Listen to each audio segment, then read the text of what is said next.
Guardian Radio 96.9 FM. Fresh news, smart talk, all day. The views and opinions of the hosts and guests are their own and do not necessarily reflect the position of the management and staff of Guardian Network.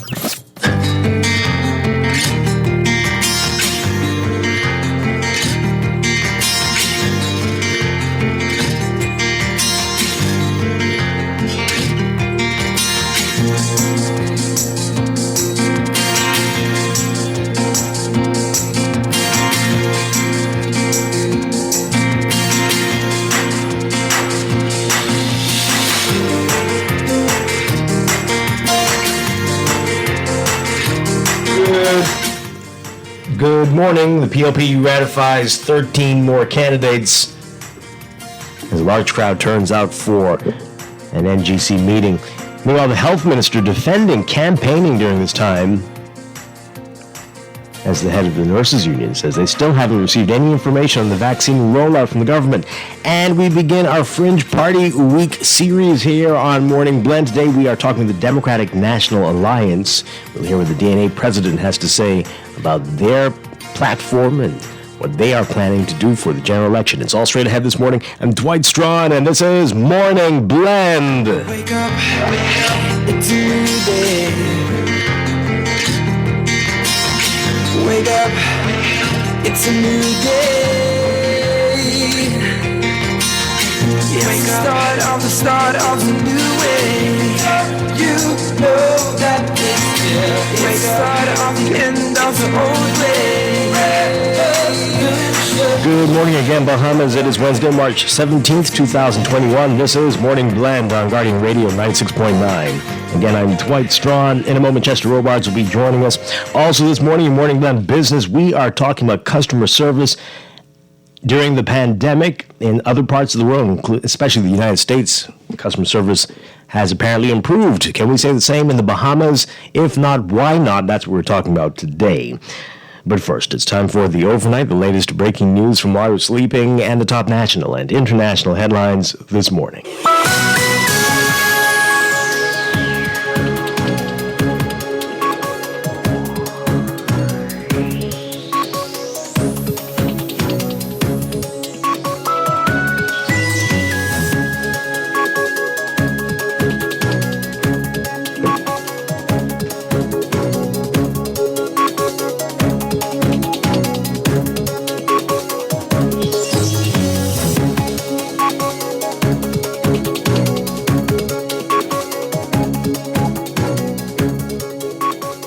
In the overnight, it seems Progressive Liberal Party supporters flooding Faith United Missionary Baptist Church and surrounding areas as the party ratified 13 additional candidates for the next general election. This was last night. 4 incumbents were ratified. PLP leader Philip Davis for Cat Island, Rum Key, and San Salvador. Chester Cooper for Exumas and Ragged Island. Glennis Hannah Martin for Engliston. And Vaughn Miller for Golden Isles. 9 additional candidates were ratified. Dr. Michael Darville for Tall Pines. Leroy Major for Southern Shores. Clay Sweeting, Central and South Eleuthera, Christopher Saunders for St. Anne's, Kirk Cornish for North Abaco, Miles LaRota for Pinewood, Pia Glover Roll for Golden Gates, Sylvanus Petty for North Eleuthera, and Lisa Ramming for Marathon. The candidates agreed by hundreds of supporters outside the church and scores more inside. Some supporters wore masks while others did not.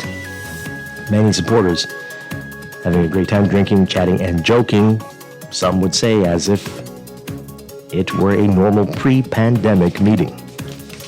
Meanwhile, Minister of Health Ron Wells defending recent campaign events during which large crowds participated despite the standing emergency order that prohibits social gatherings. Wells said health protocols are being followed. As the country begins to roll out its COVID-19 vaccination campaign today, Bahamas Nurses Union President Amanda Williams says that her union has not received any information of the process from the government still. She's saying it's unacceptable that they remain in this state.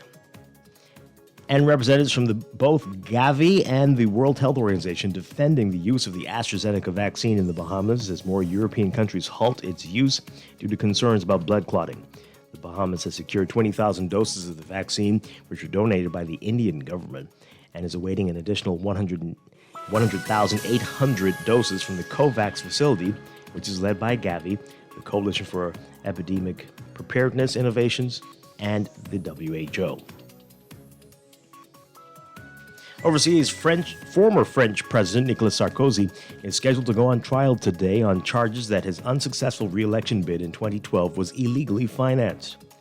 The new case is scheduled to open 2 weeks after he was convicted of corruption and influence peddling in another case, a decision he has appealed. However, the new trial is likely to be quickly suspended and postponed to a later date because one of the defense lawyers has been hospitalized with COVID-19. The 66-year-old Sarkozy, who was president from 2007 to 2012, is facing allegations that he spent almost twice the maximum authorized amount, 22.5 million euros or $26.8 million, in his 2012 re-election bid, which he lost to socialist François Hollande. If found guilty, he faces up to 1 year in prison and a fine of 3,750 euros or $4,470. He's denying wrongdoing. According to the judicial investigation, Sarkozy indisputably benefited from fraud that allowed him to have, during his 2012 campaign, resources much superior to what the law was authorizing. Since 1990 and following several scandals, French law provides for a number of rules strictly limiting campaign expenses. The investigative magistrate concluding that Sarkozy and his close entourage decided to do, quote, spectacular and expensive rallies. The campaign's total cost reached at least 42.8 million euros, or about $51 million.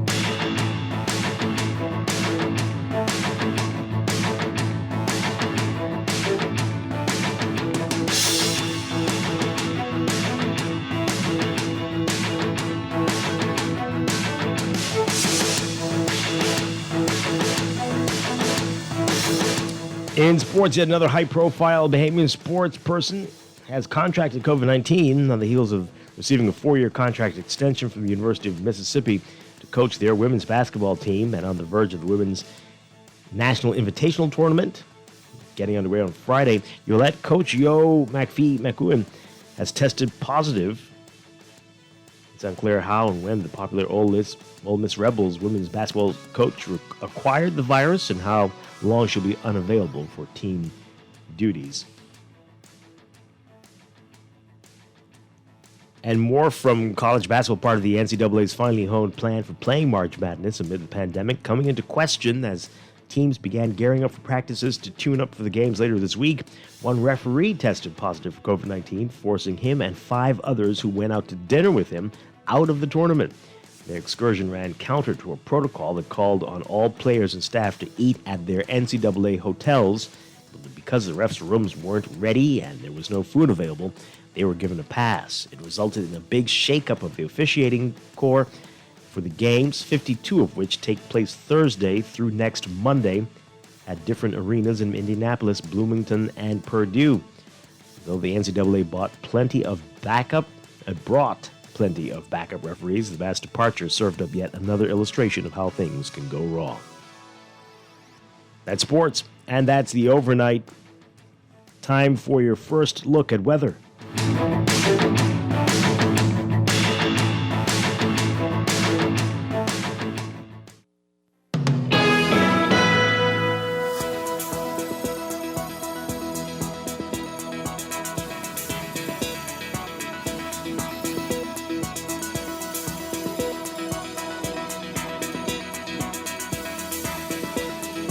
In your weather for today, a persistent high-pressure system centered north of the islands will continue to support mostly dry and stable conditions.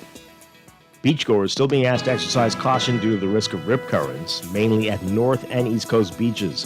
For all areas today, we're looking at partly mostly sunny, warm, and breezy conditions with a slight chance of a quick passing shower, turning fair and mild tonight.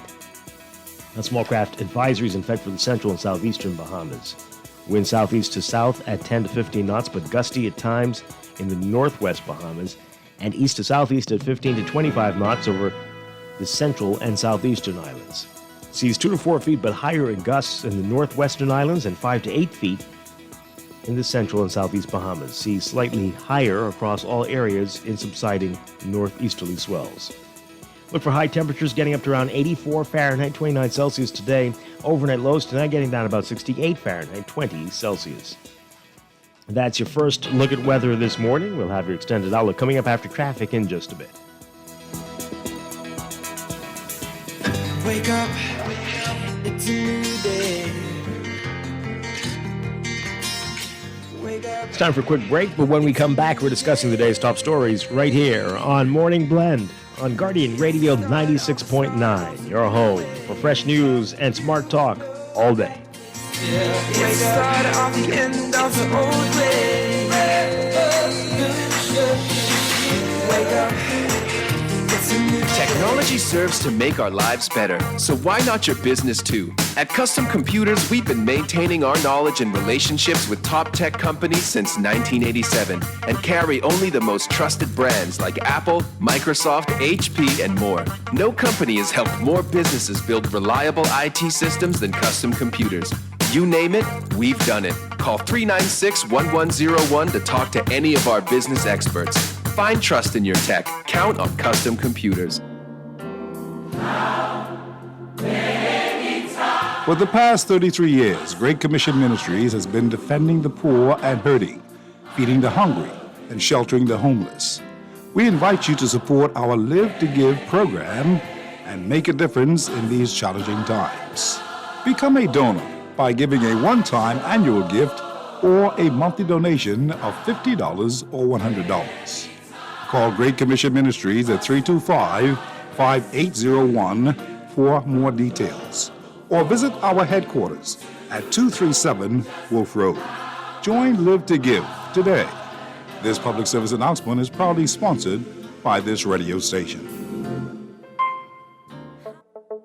Tired of banks forcing you to use technology to bank the way they want you to? Your convenience is important. So no matter what your banking needs, Commonwealth Bank's friendly staff are always available in branch for that personal one-on-one service. But when you choose technology, our online and mobile banking app offers you state-of-the-art functionality. The choice is yours. Commonwealth Bank. Bank the way you want. Wake up, it's a new day. Wake up, it's a new day. It's the start of the new way. You know that it's the start of the end of the old way. Wake up, it's a new day. Wake up, it's a new day.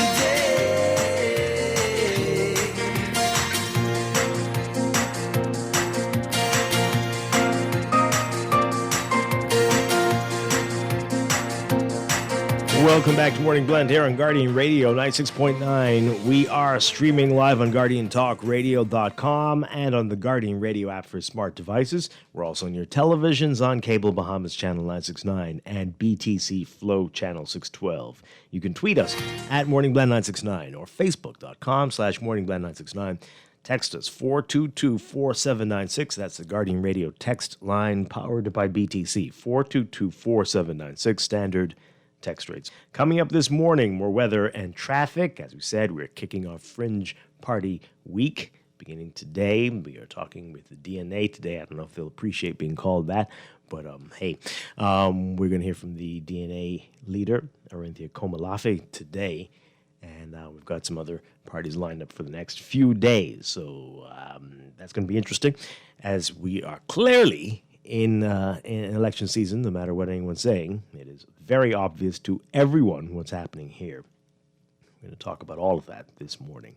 Then in our 9 o'clock Morning Blend business hour, we're going to be talking about customer service. Has it improved during the pandemic? In other parts of the world, they're saying it has, but what about here in the Bahamas? Or have we actually regressed? That's coming up.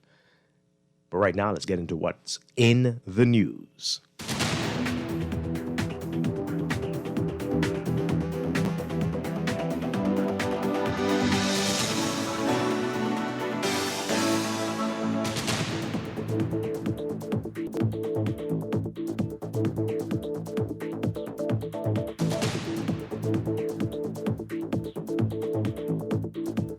And in the news, the Prime Minister laughs it off, denies that it's happening, keeps saying that the election is not due till next year, not next year, May. But parties are ratifying candidates at a rate unprecedented in what would be a year before an election in this country.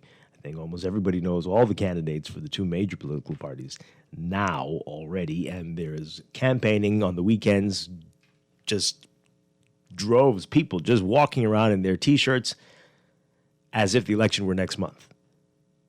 The health minister now is defending this. We're going to get to that in just a bit.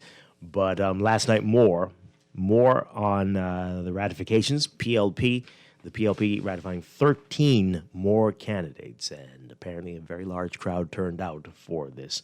Our Jasper Ward writing about in today's Nassau Guardian. A sea of Progressive Liberal Party supporters flooded Faith United Missionary Baptist Church and the surrounding areas last night as the party ratified 13 additional candidates for the next general election. 4 incumbents were ratified. PLP leader Philip Brave Davis for Cat Island, Rum Key, and San Salvador. Chester Cooper for Exumas and Ragged Island. Glennis Hannah Martin for Engliston. And Vaughn Miller for Golden Isles. 9 additional candidates were ratified. Dr. Michael Darville for Tall Pines. Leroy Major for Southern Shores. Clay Sweeting for Central and South Eleuthera. Christopher Saunders for St. Anne's. Kirk Cornish for North Abaco. Miles LaRota, remember that name? For Pinewood. Pia Glover Roll for Golden Gates. And Sylvanus Petty for North Eleuthera, and Lisa Ramming for Marathon. Yeah? All right. We have Chester? Yes, Chester Robards, good morning. I'm whistling Dixie over here. Oh, okay. Great to have you with us, sir. Morning. Yes. I don't even know if... Hey, getting all caught up in the election hype. That's not happening yet. Is that what it is? I don't know what's going on. I have no idea. But hey, a lot of people were excited last night, apparently.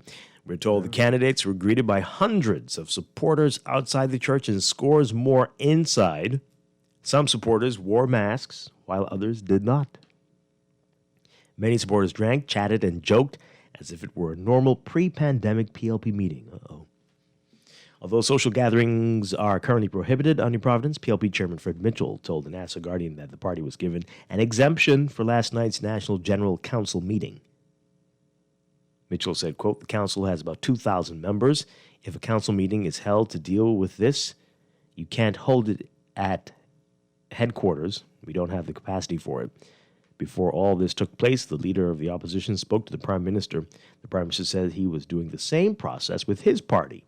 He said it was fine for the PLP to do what we are doing. Well, isn't that beautiful? Are they setting a precedence then?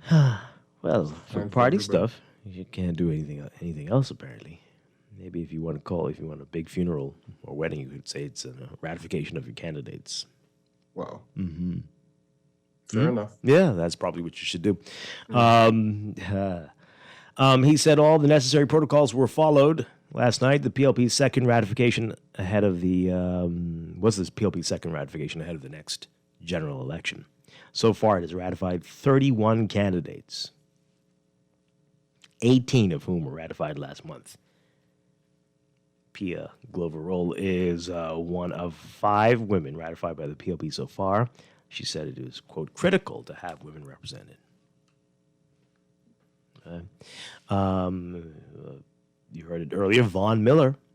Vaughn Miller ratified, one of the incumbents ratified. He will be running for Golden Isles, despite all that talk a few weeks ago.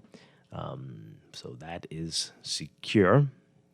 Miller ran and won the Free National Movement's ticket. On that ticket in 2017. He resigned from the party in December 2019 and joined the PLP in September 2020. Following his ratification last night, he told reporters that it was, quote, an honor and privilege to serve, particularly with the oldest political party in the history of this country. Miller shrugged off rumors that there was an internal pushback about his ratification. Rumors? Okay. Quote, I don't know if there was necessarily pushback in the party. There are some challenges within the branch and the constituency, and it was expected and we handled it well, and we hope that it's all hands on deck and everybody will join in. We'll fight who our common foe is, and that's whoever opposes us. And our hope and our expectation is that we will be victorious at the polls for the constituency and overall for the Progressive Liberal Party. Miller says he's won over some of his critics within the constituency. Okay. Dr. Michael Darville, who served as the Minister for Grand Bahama in the last Christie administration and was the MP for Pine Ridge, came out as the victor after going toe-to-toe with former Tall Pines MP Leslie Miller to be the PLP's representative for Tall Pines. He expressed confidence that the party will be able to take the constituency back after the F&M's Don Saunders beat Miller in the last election. Now, there are still 7 candidates left to be ratified by the party. Mitchell says that ratification process is almost complete. Okay. All right, let's get your views on that. What do you make of that? Is that what you do in an election? Do you fight whoever opposes you? Yeah. And apparently you do that all year round. Right, okay. Doesn't matter. Whoever opposes you is an enemy and needs Election to be. or not. Yeah, that's right. 3 years in. Yeah, you gotta fight. I thought the top thing in an election is you try to convince the citizen you're the best candidate. And not that you go in a boxing ring with the person who's opposing you. Or convince them that one is worse. Is it a fight, though, or is it just pointing out things that It's all about personality. should be? I mean, what if it weren't all about personality, if it were about issues, then we would have more debates. We would have more discussions on what you're going to do, not just all the horrible things those other folks did. Right? Yeah, I wish we would have debates Yeah. and not all of this nasty criticism back and forth. Yep. Oh, well. All right. Let's hear what you have to say. 323-6232. 325-4316. 325-4259. Tweet us, Facebook us, text us, 422-4796. Let's go to the phone lines. Good morning, caller. You're on the air. Mr. Strong, how are you doing, sir? Oh, Dave. Okay. Mr. Strong, Uh-huh. how are you doing? I'm okay right now. I hope you don't change that.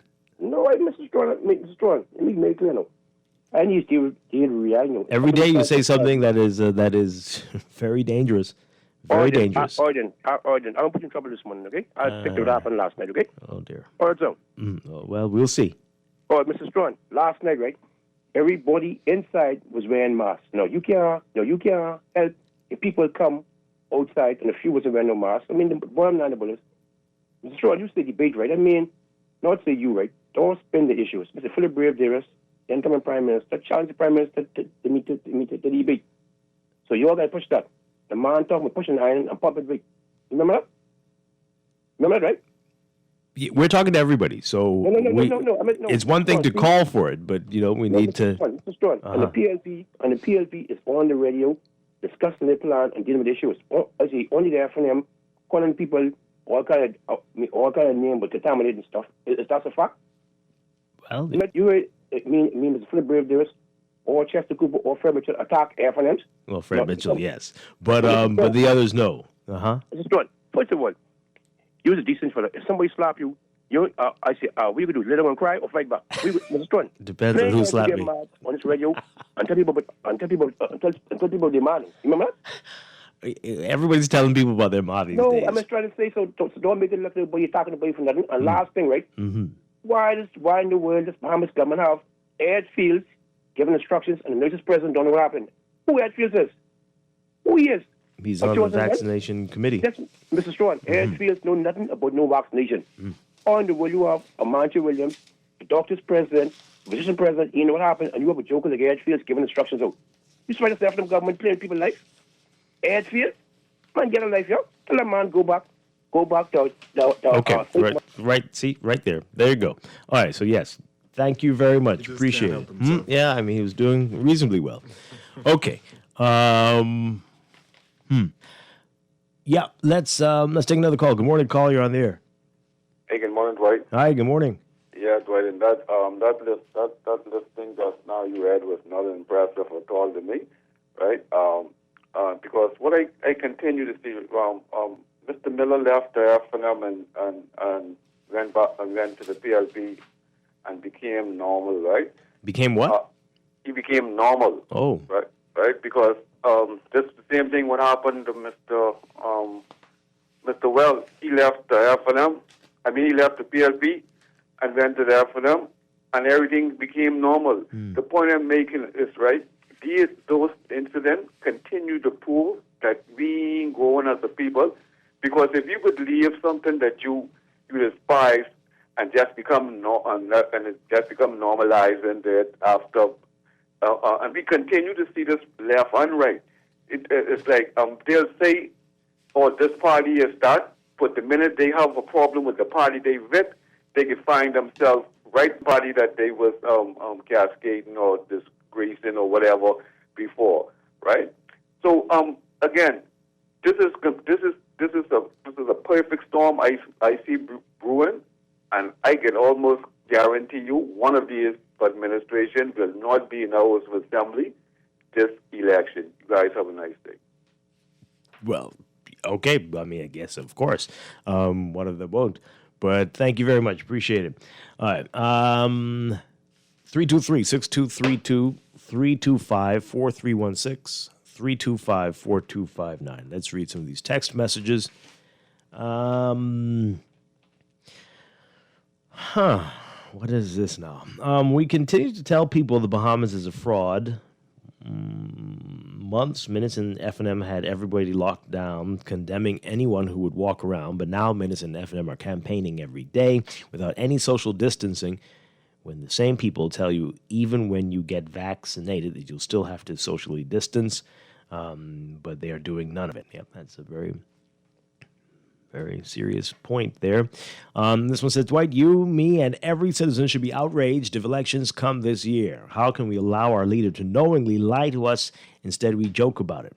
Well, some of us aren't joking about it. It's very serious, and we want what he promised, a fixed election date, and it is ridiculous how this is. We're still here with a year, in quotation marks, to go. How hard would this have been?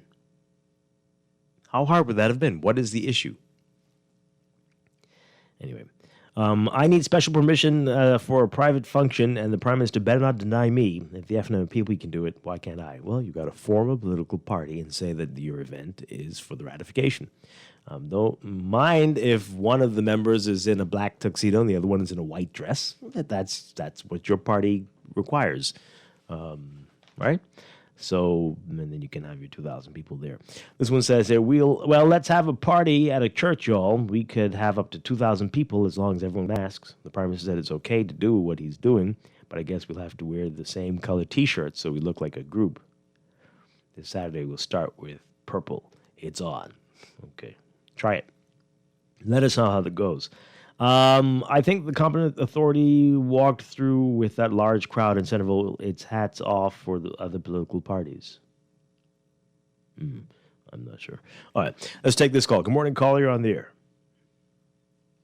Good morning, caller. Hey, good morning, Dwight. Hi, good morning. Good morning, Stephen. Good morning to those who wake up in the line of the living. Dwight, I was there last morning. I was there last night, and I was inside and I was outside. And I could be real with you.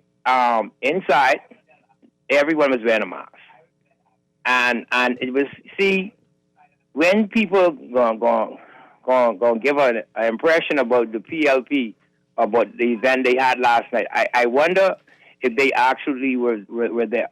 You had the candidates, the incumbent and the aspirant candidates, 6 feet apart. You had people standing up in the front of them, making sure that they are 6 feet apart. So I'm trying to figure out, Dwight, we get the vaccine, we in the process to get some more vaccine. When are we going to figure out how we going to live our life with wearing masks and socializing with people? Because, Dwight, we cannot avoid that, Mr. Strachan. We cannot avoid that. All right? Now, we have to practice the 6 feet distance and continue to sanitize. But, Dwight, some sort of normalcy I'm not just saying it because of what happened last night or what the F&M or the DNAs have or whoever's have. We have to have some sort of a way in our lives of how we're going to live with this COVID and go on with our lives. Because, Mr. Strachan, if you, the Guardian has something right now, you might invite 20 or 30 people. But come on now, Dwight, you know more than 20 or 30 people will be there. No fault of yours. But people want to just get out. So we have to find a way that we're going to live with the mask, we're going to socialize with people, and keep on the mask. Because, my brother, what I saw last night, people want their life. We understand it's a COVID. We understand we have to do protocols, but people have to have a life. And a life is consist of going on your everyday life by protecting yourself and protecting those around you. But I want to say that people keep doubting the PLP. It's all good. That's their prerogative. I can't knock nobody and tell nobody who to vote for. But I can say this to you, Mr. Strachan. Do not sleep on the base of the PLP. You have a good day, my brother. Okay, well, thank you very much. All right, let's get to what the health minister is saying about all this campaigning and what's going on. Reporters asked me about this yesterday. Our Jasmine Brown has more on what Wells has to say. The health minister says as long as campaigners are observing the protocols, there shouldn't be an issue. You know, I observe the protocols. I wear my mask. You know, a lot of the women want to hug. The men want to shake hands, and you need to be able to dap. And so, from the standpoint of just campaigning, it isn't the activity that's the issue. It's whether or not you're engaging in the kinds of protocol while you're in that activity. Walz not only brushing off criticism, but also denying politicians are acting more like hypocrites than responsible candidates. Asked whether he thought it was hypocritical of him to campaign with a large group, given that he is the Minister of Health and is often called on Bahamians and residents to avoid large gatherings, Wells said this. You as a minister, I guess someone in power, you should be setting an example, but it's still coming off hypocritical and people are watching. Now, I said I campaign. I didn't say I campaign with more than.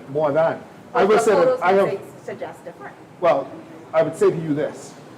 If you have a group of persons, 10 individuals, gathering in a particular area and walking, that's different than 50 individuals all together in a particular grouping and walking, okay? And like I said, and I would reiterate to all and sundry, the health protocols are there, they're there to be observed, and we ought to observe them. Both the Free National Movement and the Progressive Party were out in large numbers over the weekend, drawing criticism from some members of the public. When asked to respond to criticism over the crowd sizes, Prime Minister Dr. Hubert Minnis, who was campaigning in Centerville, said every individual is wearing their mask.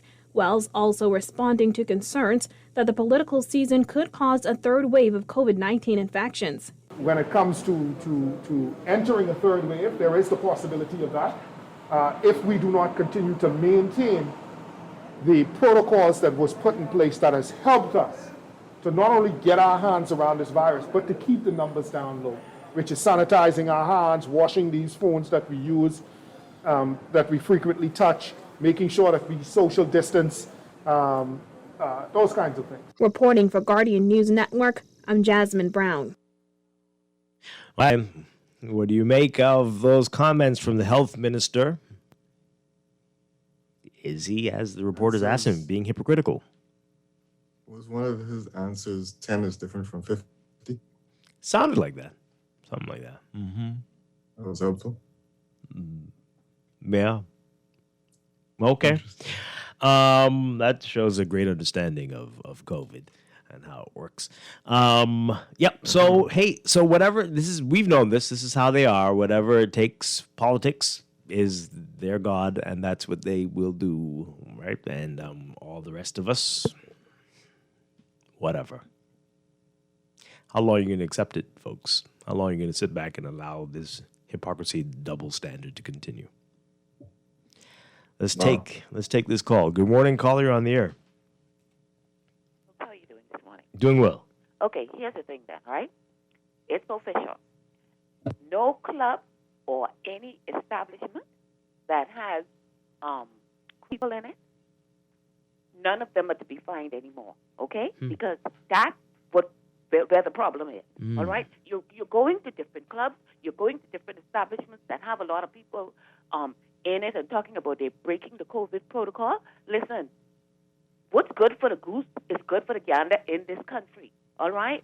Rules for one, and then another set of rules. That's Jim Crow, all right? Stop locking up other people. That's where the problem is, okay? Stop locking up others for doing the very same thing that you're doing, you're breaking these rules. And you're locking up people who are also breaking the rules.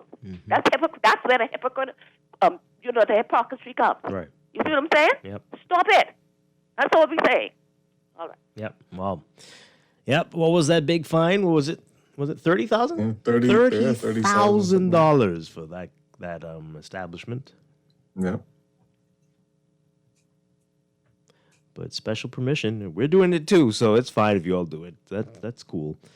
Okay. And then the two people have said it now that when they were outside, the supporters weren't necessarily wearing masks. That's not how it works. You're still required, right? You're still required to wear a mask outside. That is what one of the orders in the emergency order. That's what it says, especially if you're around people. And if you're outside and you're not socially distanced from somebody else, that's as big a problem as if you're inside. So let's not use that very weak argument. Very weak argument. Okay. Let's take some more calls. Good morning, caller. You're on the air. Morning, Dwight. Hi, good morning. How you guys doing? This is Dawn Sergeant? It's Chester Robards. Chester, how you guys doing? Yeah, you're right here, man. Charles Johnson, you had me on yesterday morning, and I felt the need to just call back this morning. Because we had a point yesterday morning as it relates to the recovery after a year. And we're going back to the science, man. We are still in certain lockdowns because of the science, because you're protecting lives. And then that there is allowed to happen. Yeah, and there's, it's how do you come to campaign to my doorstep when you had, people's facilities and stuff locked down for 8 months a year? Because of the science. Because you say, hey, we can't allow certain amount of people in the facilities because we listen to the CDC guidelines, and then that happens. Because you want our vote. But our lives are ruined. Our businesses are ruined because our indoor restaurant can't have anybody come in there because you say you're saving lives. But now you're saying as long as they're obeying the protocols, the same cries that business people was telling you that they could have these things in place. Yeah. But now you said that once they're observing these protocols, you see nothing wrong with them having that particular crowd. And come on, man. And that's the exact same thing I spoke about. Is these politicians? I think they don't get it, man. People lost a lot. That particular part of their lives, the economic part of their life, the mental state, because you said you were protecting the health and wealth of the nation in terms of people not getting COVID. And then now it's rally time. Now it's election time, and everything's out the way because you're trying to win the election. Right. Come on, man. It's crazy. It was just a disgrace. Yeah. Charles, thanks a lot. Appreciate it. Yep, you can feel the pain there. That is something else. Let's take another call. Good morning, caller. You're on the air. Okay. Oh, wow. There we go. Okay. Let's read some more messages here. The health minister, by his confessions, should be fined the maximum and locked up. Well, okay. Someone needs to talk to Someone needs to talk to Marvin Dames, the National Security Minister, and ask him why the police are selectively enforcing the law. Well, sounds like the Common Authority, according to the chairman of the PLP, has given his blessing for what's been taking place. So how can they do that? Well, another one here. I saw the video.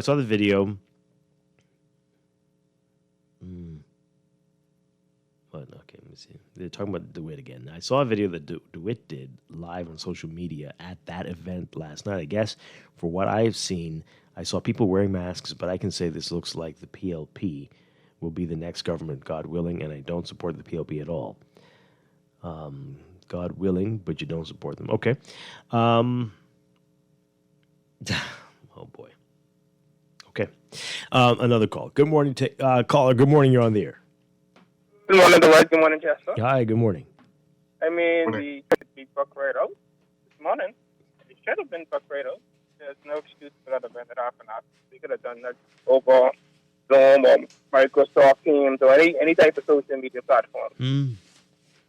Right? To avoid all that mess that they did last night. There's no excuse.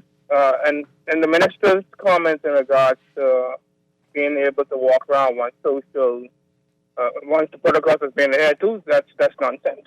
There should be no support for that whatsoever. I mean, what's good for the goose is good for the gander. They're also being paid $30,000 worth of fines.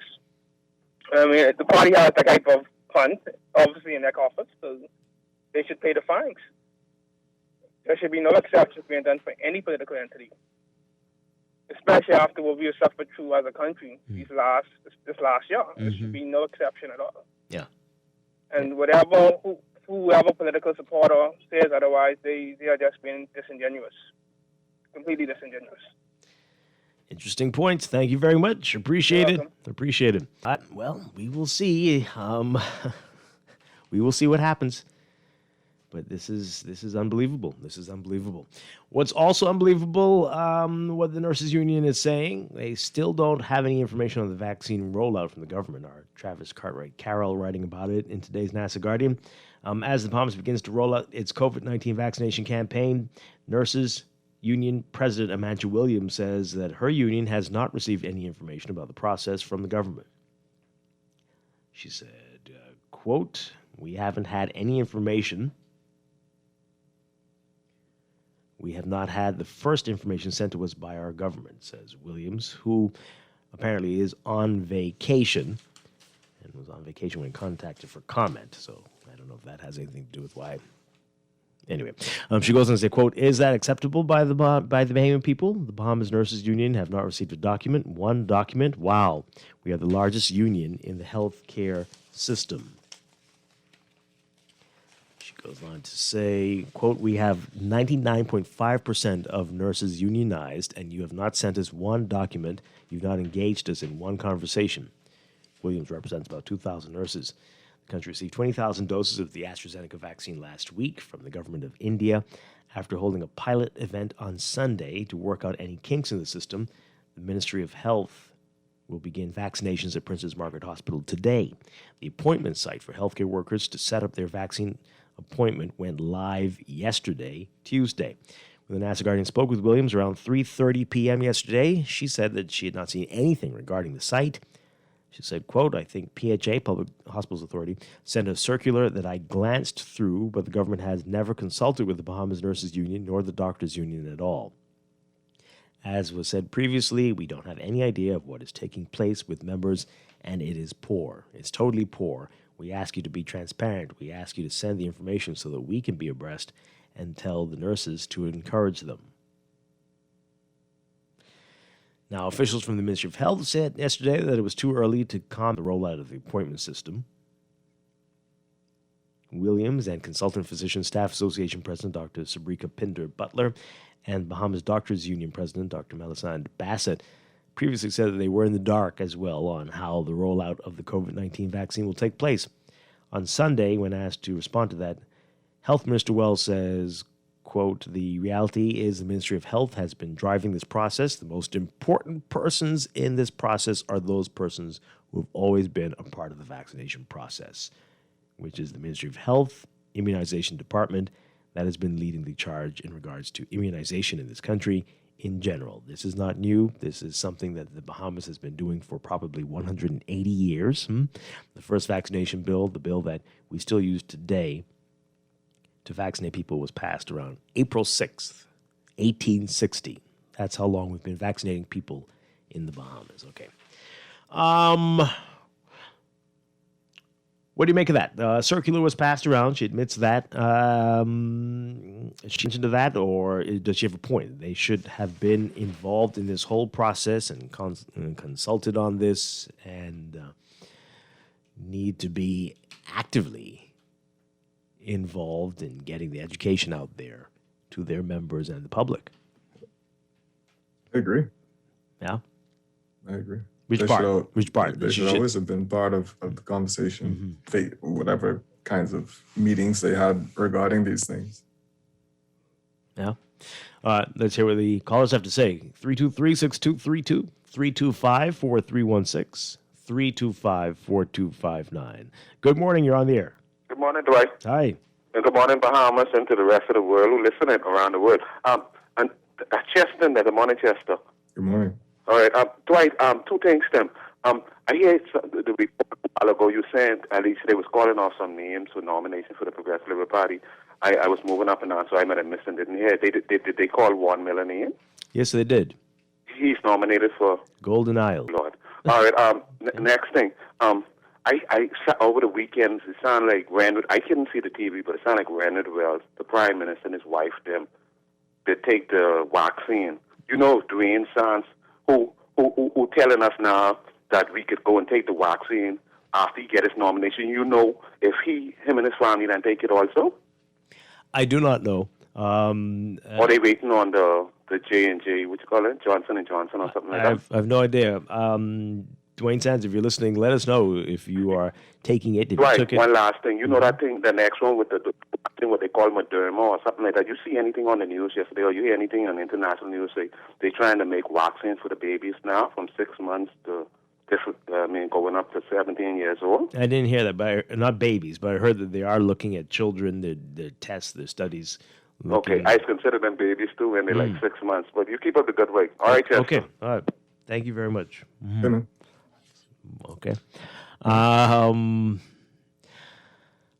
This text here. I blame the Bahamian people who allow the politicians into their homes and on their property to campaign. I definitely will not be entertaining any of the politicians on my property or in my house. I will be calling the COVID-19 hotline for anyone campaigning in my area. They could be super spreaders. Well, okay. Didn't Randall Wells already answer Mrs. Williams? I thought he clearly said that the most important people were notified. Nurses are not important. How much clearer can you be? Wow. Well, help me, Dwight. Why are people saying that following the protocols are not acceptable as what Wells said? Is that not what should be done when doing any activity? That's not what they're saying. They're saying that if what we are seeing on these videos and what we're seeing with our own eyes on weekends, when these groups in their red and their yellow and in their green too, when they are around, walking around, and especially after what happened last night with hundreds of people attending this meeting in very close proximity to each other, although we're being told that many were wearing masks, some weren't. Right? People are saying if these things can happen and these can be approved by the competent authority, then why can't other events be held, especially funerals, and some would say weddings? And many businesses have been told that they can't open, even though they say they will be following all the protocols. They were told that for months.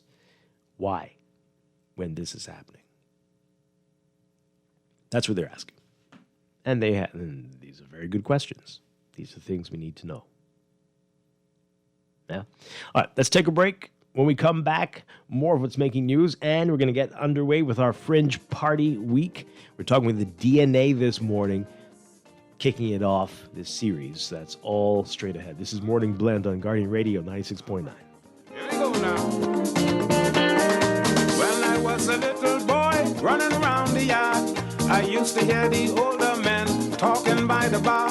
They talk about the things they did when they were young and strong, and how things are better now than it was before.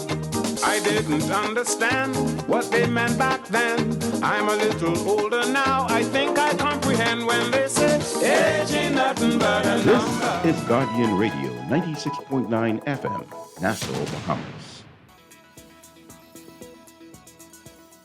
And time for another check of your weather for today, brought to you by Rev. Here's what's happening. We've got a persistent high-pressure system centered north of the area that will continue to support mostly dry and stable conditions across the country. Beachgoers are being asked to exercise caution due to the risk of rip currents, mainly at north and east coast beaches.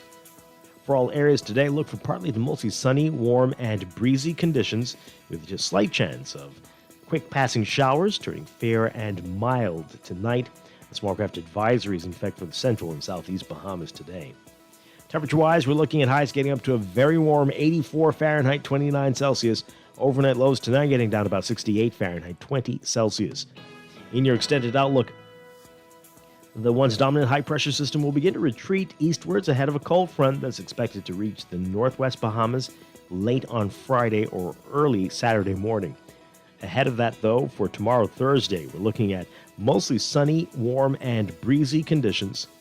Friday, partly cloudy, warm, and very breezy, with a few scattered showers and possible isolated thunderstorms, mainly across the extreme northwest Bahamas, partly to mostly sunny, warm, and breezy elsewhere.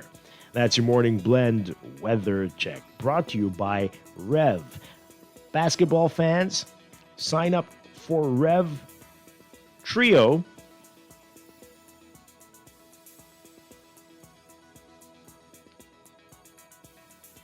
And enjoy NBA League Pass absolutely free. All you have to do is call 601-8992 or email trio@cablebahamas.com to sign up. Rev, you and us together. We'll be back with more Morning Blend after these messages here on Guardian Radio 96.9.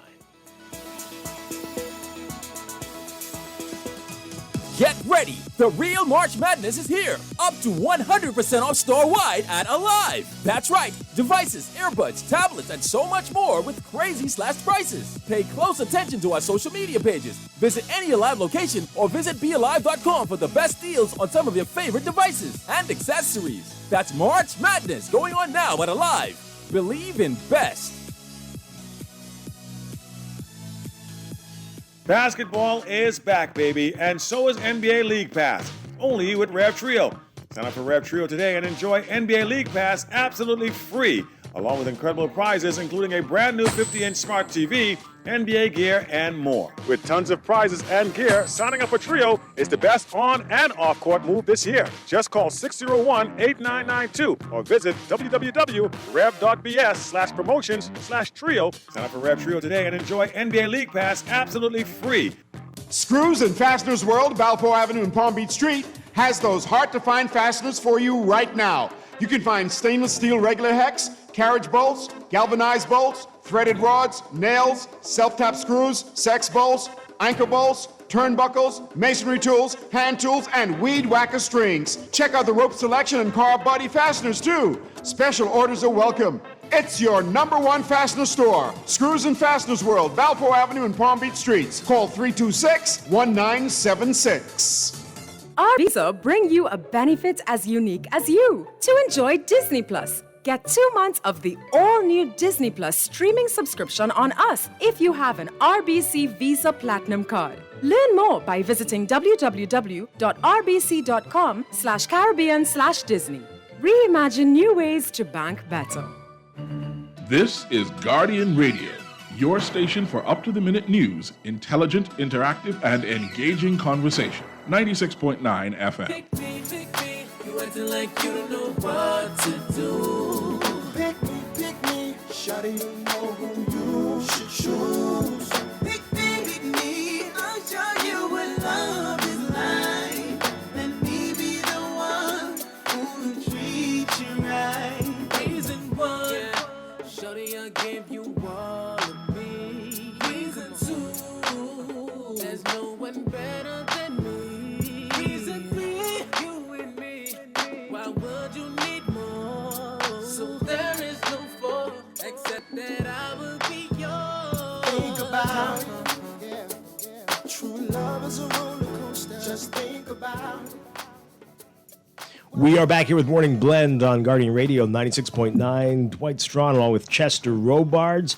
And as we said, we are kicking off a series here this week for the next few days. We're calling it Fringe Party Week. Now, I don't know if everyone's going to like that term, but we're very pleased to start it off this morning with the leader of the Democratic National Alliance, the DNA, Orinthia Komalafe. Welcome back to the show. Great to have you with us. Yes, it's always good to be here. All right, now I see that my colleagues, I guess great minds think alike. This is your third appearance on our Guardian Radio show this week. Yeah, and absolutely. It's like a Guardian tour. Wow. Well, you might as well set up an office in here. Absolutely. But yeah, I guess we're all thinking about the same things. They're all on the same page. Yeah, absolutely. But about Fringe Party, I know that I've used that term before. And some of your supporters didn't. They came for me, as they say. They didn't. Yeah, we don't think we're a fringe party. What is the definition of a fringe party? I can look it up. Not one of the established ones. Not yet. Yeah, we like to think that we are established. Yes, we acknowledge the fact that we have not yet won a seat in Parliament, but we don't think that those are the only indicators that determine whether you are established. The DNA is certainly an established brand. This year in May, we will be celebrating 10 years since the party launched. In the next coming general election, this would be our third appearance. On the first time, the party fielded candidates, a full slate, and as well as in 2017, close to a full slate. And when people talk about politics locally, people say the PLP, the FNM, and the DNA. People know red, yellow, and green. Right. And so by our standards, we feel that we've separated ourselves from the pack, and we're up there, so to speak, with the parties that have been around quite a bit longer than us. And the DNA, by all accounts, has been the most successful party outside of the PLP and the FNM over the years. Yeah, definitely, especially in terms of the number of votes you've received. Absolutely. With the previous elections. All right, so we want to talk mainly about the DNA today. But before we do that, just want to get your views on what happened last night with the PLP, what the health minister is saying about campaigning. You all are out there campaigning. Yes, I saw we it are. myself this weekend. And we've got callers, texters today who are saying this is unfair, that there are different rules for political parties as opposed to businesses and people who want to have church services. What do you say to that? Yeah, and there are two things. I'll look at it from the perspective of, as you say, the callers and what the emergency order said and what we have said. Mm-hmm. We've been saying, even from the lockdowns from last year, we've been saying that a lot of the poor decisions by the competent authority has impacted businesses, has impacted the mental health and the emotional health of our people. And even in more recent times, when we've said this publicly as well, that the Prime Minister and his government are about the place and they are cutting ribbons and breaking grounds and, traveling in large entourage, and persons cannot go with more than 20 persons or go to a wedding with more than 20 persons. And we've said on multiple occasions, tell us where's the science in this, because on a Sunday morning, as long as I book with my own personal church, we can go to church. We thought it had to do with social distancing and with the size of the edifice and the fact that you can accommodate X amount of persons. You cannot judge Church A by Church C because Church C may have a larger square footage.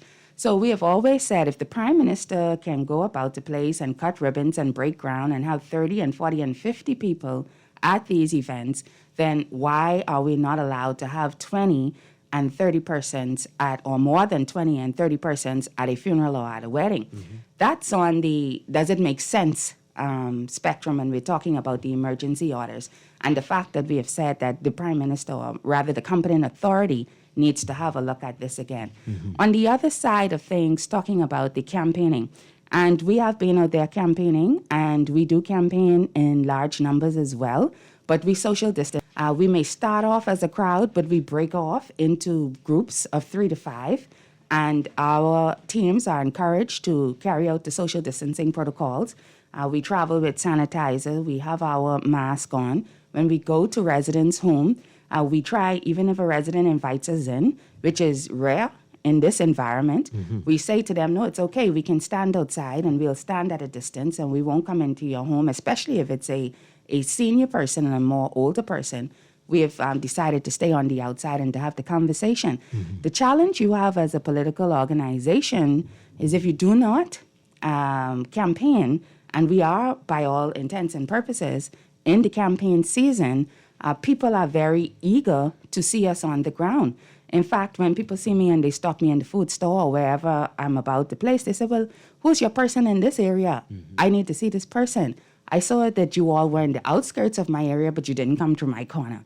So the Bahamian people want to see you. So on that, in that regard, we have to be able to respond to the people because the people are looking for an alternative to vote for and they want to hear the message. And so we have to get the message out. And again, as I say, we do follow the social distancing protocols. Now, with that said, I go back to my original point. The Prime Minister or the competent authority, rather, should come forward and say, what is the science or the rationale behind this? Because you do have the incidents that does rise where Bahamians and citizens who are being fined and being fined large amounts, and I guess we would have to go into the details of that. Did they follow the social distancing protocols? Can see where there's a level of hypocrisy. Yeah, definitely. Elections, what do you make of it? We all believe it's going to be this year, despite what the Prime Minister is saying. You also feel that way? Yeah, we feel that way. And even it doesn't matter what the Prime Minister is saying because the Prime Minister has proven himself not to be trustworthy. So it's difficult to take his word. So we've been preparing for an early election, or we've been preparing whether the election is called for when it's regularly scheduled to be held. So, but by all accounts, a lot of the movements that we see going on are indicating that perhaps there's going to be an early election. We felt this way even before the pandemic as well, when the Prime Minister was in high gear and he was campaigning and traveling the Family Islands and having town hall meetings, or it was really rallies disguised as town hall meetings before COVID knocked or hit New Providence, or hit the Bahamas really. So we've been of that mindset for a very long time, and so we've been preparing for one way or the other. Well, okay, we're going to talk more about that a little bit later. But let's begin with our discussion about the DNA. At this point, what is the DNA? Who are the DNA? Tell us what separates you from the PLP, the FNM. What's the difference? Yeah, well, the DNA is certainly, I like to say to people, when it was launched in 2011, it was an idea before its time, right? And timing is everything. And we believe after 3 election cycles, that the time for after 2 election cycles, the time for the DNA has now come. And what is the philosophy and the ideology of the DNA? It's enshrined in our Constitution for the Bahamian citizens to be the inheritors and the inheritors of the resources of this country, right? So we have always been pushing a message of leadership in this country, being owners and being empowered, whether that's owners of land, owners of capital, owners of the resources of this country for the benefit of the Bahamian people, moving Bahamian people from the back to the front. There are a lot of Bahamians who feel at this point in time that they are second and third class citizens in their own country. So bringing them from that space to the first class citizens that they ought to be, and just really raising the standard of living and the quality of life, which is something that we have come accustomed to over the past decades for the average Bahamian. But we've seen a lot of regression in that regard and not more forward thinking. So we believe that we are the organization that will take the nation into the new Bahamas. And of course, you hear a lot of people now talking about the new Bahamas, and we've been talking about it for quite some time, and bring forth the 21st century policies that we believe in. And I guess we'll get back into that a little bit deeper later. But we believe in the leadership and the ownership and the empowerment of the Bahamian people. All right, now a lot of people say that. Even some of these older parties say those same things. Yes. How will you achieve that? How will you do this in a way that will be different from the ways that the PLP or the FNM would do it? Well, first of all, it's political will, right? So I agree with you. The PLP and the FNM are now picking it up and they are saying that. But they've demonstrated time and time again that they're not committed to the leadership and to the ownership and to the empowerment of the Bahamian people. If that were the case, then we would not have this seesawing back and forth between the PLP and the FNM. And the fact that none of them have been able to maintain an incumbent government in the last 4 or 5 general election cycles.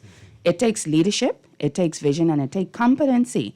And the fact that the DNA, as we have always said, are not tied to oligarchic interests. We've been very open and transparent about our plans and the fact that we want to bring about a change for the Bahamian people. We, from a funding standpoint, We, from a funding standpoint, have been funding our own efforts and our own interests. And prior to COVID, have had the Bahamian people contribute to that via a change for change exercise, where they've been able to contribute, whether it's 1 cent, a change for their own change, right? So we've always said that we are transparent in our plans and what we want to bring about on behalf of the Bahamian people, whereas it has been very difficult to understand the true agenda of either the PLP or the FNM, for example, because we have not had a lot of transparent legislation like freedom of information or campaign finance to be able to determine who are truly the persons directing these organizations and the plans and the steps of these organizations. Unfortunately for us, we get to see it after they are elected to office. Right. Many of us suspect who it may be, but we get to see, or even if it's just a perception, but in politics, perception is reality.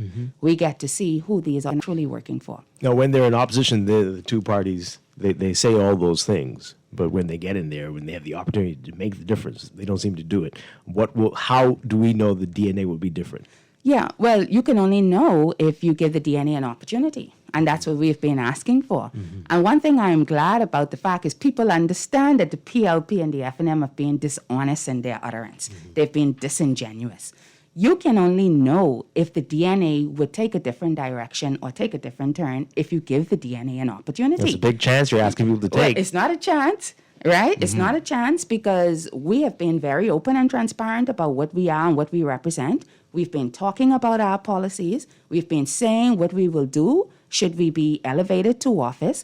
And so that's not, we don't see it as a chance because a chance is a risk, right? I mean, and everything in life has a level of risk. There's no doubt about that. But we see it as an opportunity, that our opportunity to elevate to office is the opportunity of the Bahamian people to be able to be elevated in their own country. It's the story of the lepers in the Bible. They said, well, if we stay here, where they were banished because they were lepers, if we stay here, we'll die.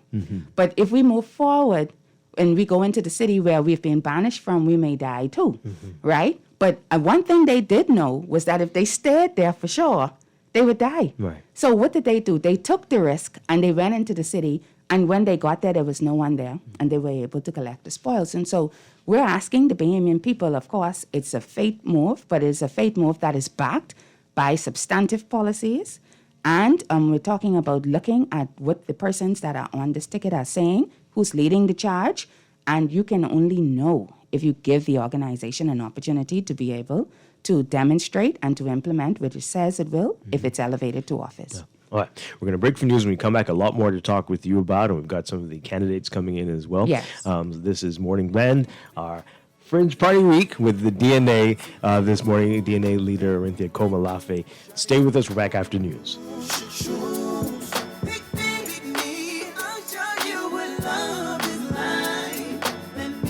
This is Guardian Radio 96.9 FM.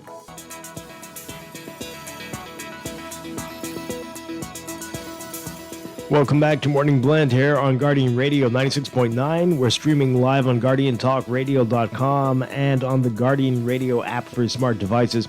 We're also on your televisions on Cable Bahamas Channel 969 and BTC Flow Channel 612. You can tweet us at MorningBlend969 or Facebook.com/MorningBlend969. Text us 422-4796. And now at 8:19, it's time for your look at weather, brought to you by Bahamas First Insurance. We've got a persistent high-pressure system centered north of the area that will continue to support mostly dry and stable conditions across the country. Beachgoers are asked to exercise caution due to the risk of rip currents, mainly at north and east coast beaches. For all areas today, forecast calls for partly mostly sunny, warm, and breezy conditions, with the slight chance of a quick passing shower, turning fair and mild tonight. Small craft advisories in effect for the central and southeast Bahamas. Look for high temperatures getting up to 84 Fahrenheit, 29 Celsius. Overnight lows tonight getting down about 68 Fahrenheit, 20 Celsius. In your extended outlook, that high pressure system that's been dominant for the whole week will begin to retreat eastwards ahead of a cold front that's expected to reach the northwest Bahamas by late Friday or early Saturday morning. So for Thursday, ahead of the front, look for mostly sunny, warm, and breezy conditions. Friday, partly cloudy to cloudy, warm and very breezy with a few scattered showers and possible isolated thunderstorms, mainly across the extreme northwest Bahamas as the front moves through. Partly to mostly sunny, warm, and breezy elsewhere. That's your morning blend weather check, brought to you by Bahamas First. What's first for you comes first for us.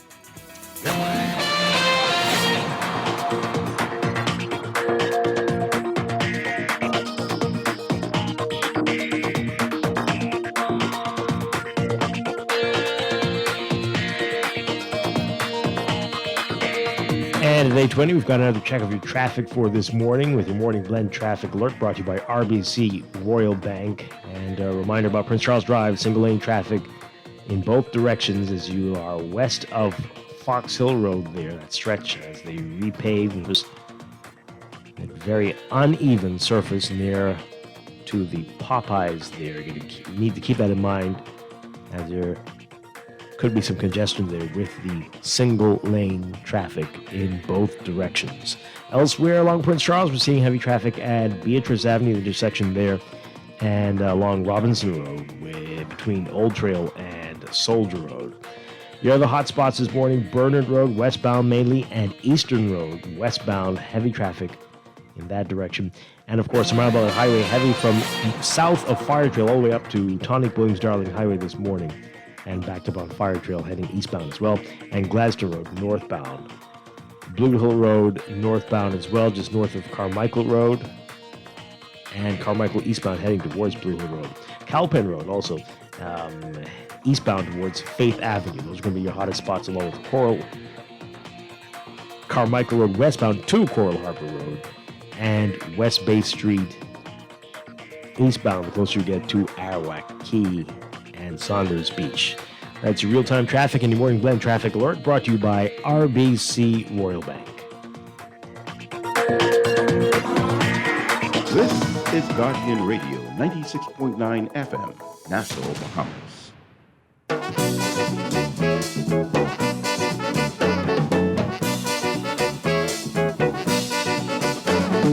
Nassau's gone funky. Nassau's gone soul. And we are back here with Morning Blend on Guardian Radio 96.9. Dwight Strachan with Chester Robards. We are talking with Orinthia Komalafe, the leader of the DNA, having a great conversation this morning. All right, so let's say the DNA is successful in the next election. What do you see as some of the top priorities of your administration? Certainly, there are several issues that we have, right? We've been campaigning on the platform of political, social, and economic change. Mm-hmm. And I think this is why I have to challenge your definition of fringe party. Right. Because the DNA does not fall in that category. I would ask you, because the definition of a fringe party is a group of persons within a political party holding minority views. And I would put that in terms of advancing what our policies are. Is it the minority view that the Bahamas should diversify its economy beyond tourism and financial services and have more opportunities in other industries and in other economies like agricultural development so that we can feed ourselves, which is a major part of our platform and a priority area, or expanding and introducing the orange economy so that creatives and persons like Sawyer Boy or Dasque or Giovanni Stewart of the Shark Whisperer can be able to prosper and thrive in an economy here in the Commonwealth of the Bahamas?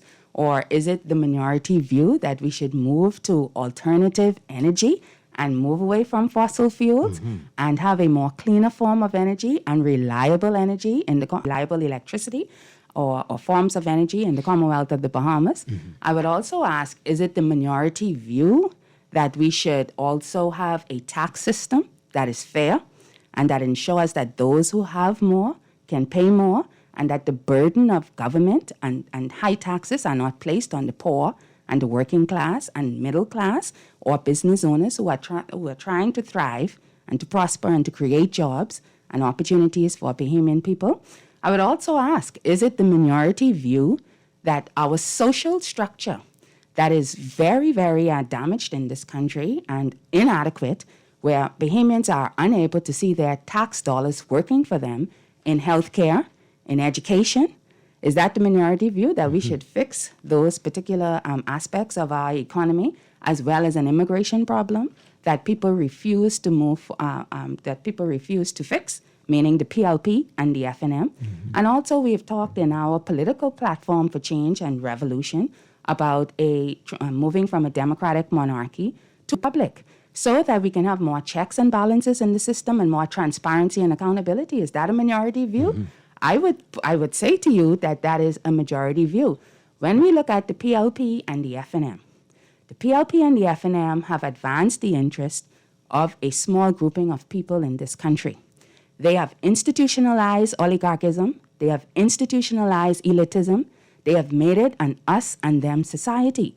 So in your series, when you're talking about fringe parties, I would recommend that you invite the PLP and the FNM, because they are the true fringe parties in this country who have been advancing the views of the minority. Well, there are a lot of different definitions of fringe party, but I do get your point.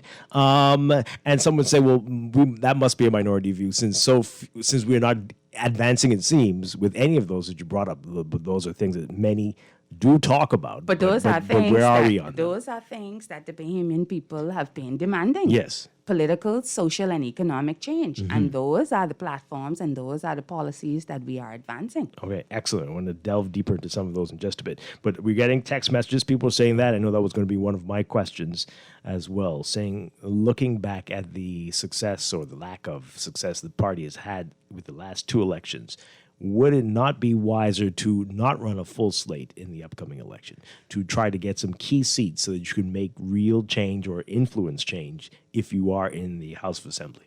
Yeah, well, the DNA strategy is to be able to win the government, right? And I'll talk about some things that I've already put on the record. When they say lack of success of the party, it took the PLP 13 years, or was it 1953? 14 years before it ascended to office in 1967. It took the Free National Movement 20 years. The DNA is at 10 years, right? Coming up this May. And in the next general election, if it goes to next year, would be 11.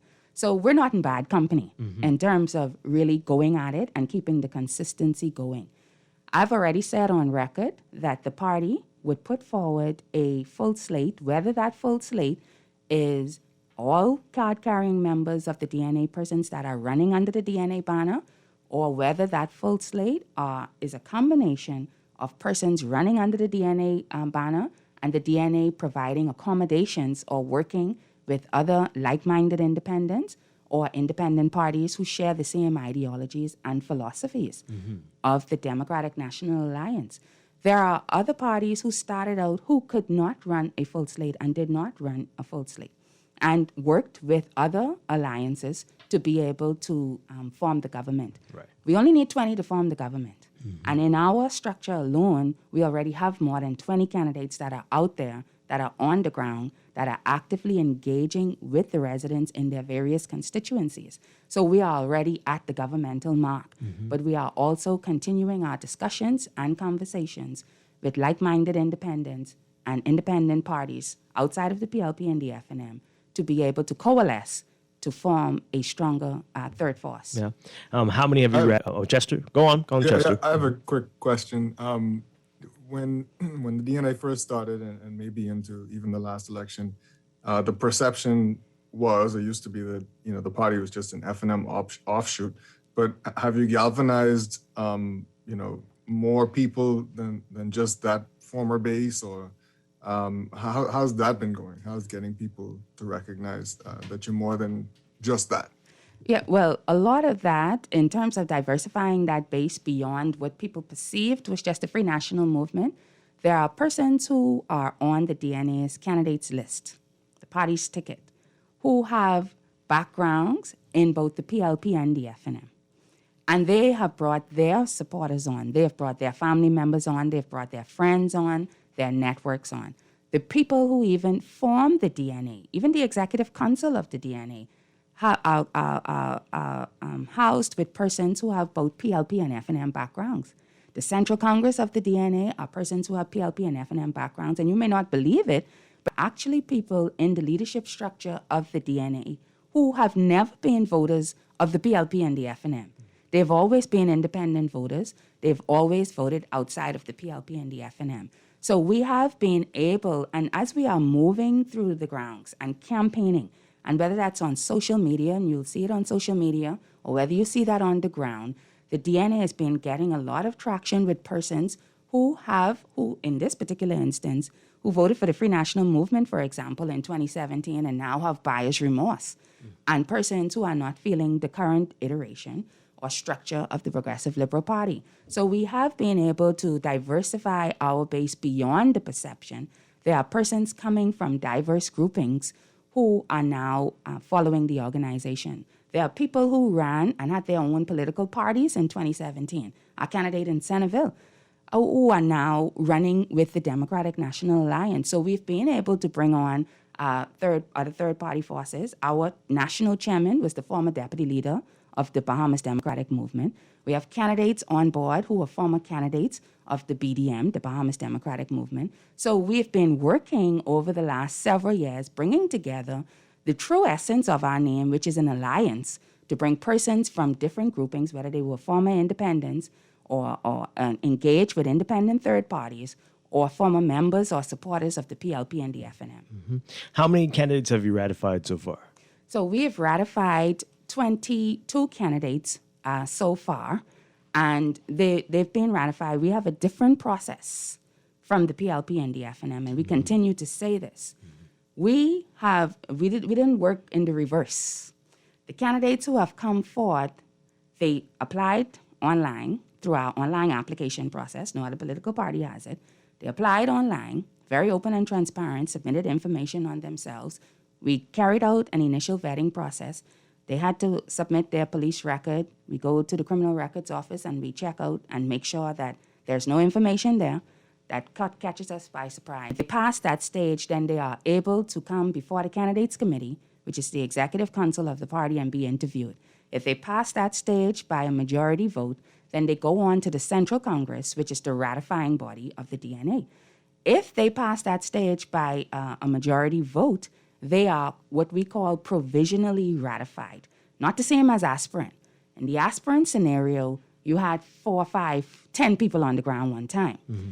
In this particular scenario, you are ratified, but you have several criteria that you have to meet within a 3-month process. Mm-hmm. Why? Because there are persons, we have opened up our candidacy to multiple people because we want our candidates listing to look like the Bahamian population. Mm. So multiple persons have been able to apply. We have male and female, we have young and old, we have entrepreneurs, we have persons who were engaged in the public sector, persons who engage in the private sector. We have a diverse grouping of persons on our candidates listing.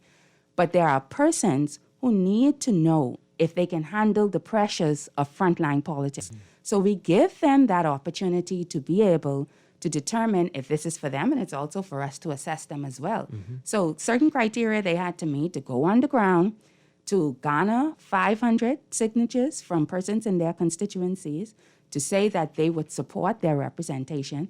And if you're looking at a typical constituency that has 5,000 persons, to just get 500 signatures is about 10%, in some cases less than, or a little bit more than 10% of these constituencies. Mm-hmm. Then they also, our candidates, even in their provisional status, have been going to the media.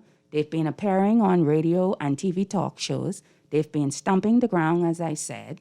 They've been putting out press statements on various issues.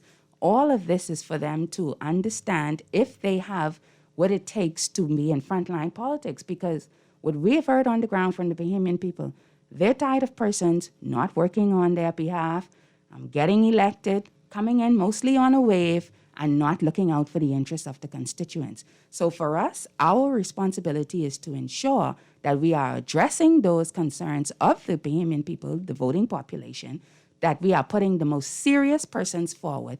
And if you can demonstrate now, in a 3-month period, if you can demonstrate now that you can be faithful and committed to represent the Bahamian people, then it is likely that you're not going to do it should you be elected to office, right? And so in that case, while we have 22 candidates right now and applications pending, ratified, we've had more than almost 100 applications, and we have ratified over this process multiple persons, and some people, particularly a lot of the women, have had to withdraw for financial reasons.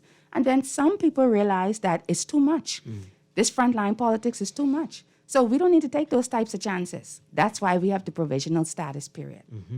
Are you ratified as yet? I am ratified. Which constituency are you going to be running? I'll be running in the Carmichael constituency. You switched. I've already been working on the ground, yes. Tell us about that. Why no longer Killarney? Well, a couple things. It was a matter of prayer. When I went to Killarney, and the first time it was a matter of prayer. When I walked the grounds in Killarney, and I wanted to be in Killarney because I was there. I was living there. I was working there. My children were schooling there. So that means I always had to be in that constituency and that the people would see me. Well, it's a different story now. I didn't realize that I would become the leader of the DNA, and I did 2 years post the general election. So in one case, I'm not going to run against another leader. It's like convention in our system. The second point is Killarney was a very difficult constituency for me to campaign in because it is heavily gated, right? Even I live in a community that did not allow persons to come in to canvass. And for me, as a politician or as a politician, I want to be able to touch people. I want to be able to communicate with people and get my message through. And if I can't reach you, I can't communicate with you. It's sad that a lot of the associations within the Killarney are headed by persons who, whether through their politics, do not allow people to come in to canvass. Right? And so in my canvassing in the 2017 general election, I had to rely on residents in these private communities to host meetings for me so that I would be able to reach the residents. And then in that instance, when you get to that point, persons were afraid to come because they were aligned with a political party. So we should be able to knock on doors and reach people. So it's difficult for me I could have a plan, and I had a plan to go in there with Killarney, but to really crystallize a plan and really address the issues that matter to people most, I would need to be able to talk to them. So it was difficult to engage there. Then the other point was I want to go into a constituency or a community where I can effect change. So I met it one way, and I can transform it and have it in another way. And Carmichael constituency, I actually grew up in that community. I grew up in the Flamingo Gardens area. And I remember when Frank Watson was the representative there for the Free National Movement. By my memory and by my account, he was a good representative. And he had a lot of good initiatives for the young people back then, many of them who I know because of his initiatives, for example, in tennis and training the children in the community in tennis, were able to, one, be successful on the youth scene here, in the youth tennis scene here, and go off and get full-fledged scholarships at universities abroad and are now professionals, like doctors over there. So that was an inspiration for me to go back to that same spot, which I will be doing the same thing, going in Carmichael. I'm getting ready to launch my football, soccer club, chess club, and basketball club as a part of the Carmichael United sporting program. I start with that, and I will eventually progress into tennis, but we'll be launching that in a matter of days and really getting more young people engaged within the community and ensuring that these young people are engaged in positive activities and have an opportunity to be able to get a higher education outside of academics, perhaps, as well as maybe become pros. And in fact, that is my vision for this Carmichael United Soccer Club, to see a lot of these young people perhaps go on to take the Bahamas to glory in the Bahamas World Cup, or in the World Cup. So Carmichael, it's going to be interesting. Carmichael, absolutely. Who are you running against? With the PLP, it's going to be, as I understand it, Keith Bell, and of course the incumbent is Desmond Bannister. Right. It's going to be interesting. Yeah. It's going to be very interesting. Okay, we're going to take a break. We've got some other DNAs here with us this morning. We have a lot to talk about, issues, real issues. Some of them you mentioned already. We're going to get into that after the break. This is Morning Blend. We are talking with DNA leader Arinthia Komalafe, and we're going to be back after the break. Looking for plenty food and you're on a budget? Wait, I break. Stop into Wendy's and grab our latest bundle. Introducing the Biggie Bag. With the new Biggie Bag, you get a Dave single, junior fries, regular drink, and 4-piece nuggets for only $7.25, VAT inclusive. Add an apple pie for just $1 more. Now that's a deal. It's the best on these streets. Available at all locations. Restrictions apply. Wendy's, different inside and out. Your home is where your heart is, but it's more than just shelter. Your home is your workplace. Your home is school for your kids. Your home is even your happy place where you play. Get the best internet connection wherever you are, with blazing fast speeds up to 300 megabits per second for as low as $99.99. And installation within 48 hours. Sign up for any of our fiber packages today and get a chance to win a free tablet in your second month. Call or WhatsApp 577-SHOP or 424-SHOP and sign up today. Conditions apply. Your home is where your heart is, but it's more than just shelter. Your home is your workplace. Your home is school for your kids. Your home is even your happy place where you play. Get the best internet connection wherever you are, with blazing fast speeds up to 300 megabits per second for as low as $99.99. And installation within 48 hours. Sign up for any of our fiber packages today and get a chance to win a free tablet in your second. Call or WhatsApp 577-SHOP or 424-SHOP and sign up today. Conditions apply. Stay a step ahead of technology with certainty and support from Custom Computers. Our know-how team is here to help you zero in on your next big tech purchase, finding solutions that take your productivity to the next level using only the best and most reliable brands. With 4 stores all across Nassau on East Bay, West Bay, Old Fort Bay, and Palmdale, there's no stopping you from stepping up your tech. Reach out to us at 396-1100. Find trust in your tech. Count on Custom Computers. Always on the go? Missed the show? You can now listen to Guardian Radio talk shows anytime, anywhere on Spotify and YouTube by searching Guardian Radio 96.9 FM or by entering the name of your favorite show. You can also listen by logging on to GuardianTalkRadio.com and clicking on the podcast tab. Guardian Radio, continuing to provide you with fresh news and smart talk anywhere, anytime, all day. TF Express Delivery for items, packages, and documents. It's the Bahamas' most efficient domestic delivery service. We pick up and deliver for businesses and individuals, 7 a.m. to 7 p.m. anywhere in Nassau. TF Express Delivery. The Uber for items, packages, and documents. Call 815-4628 or visit tfxdelivery.com.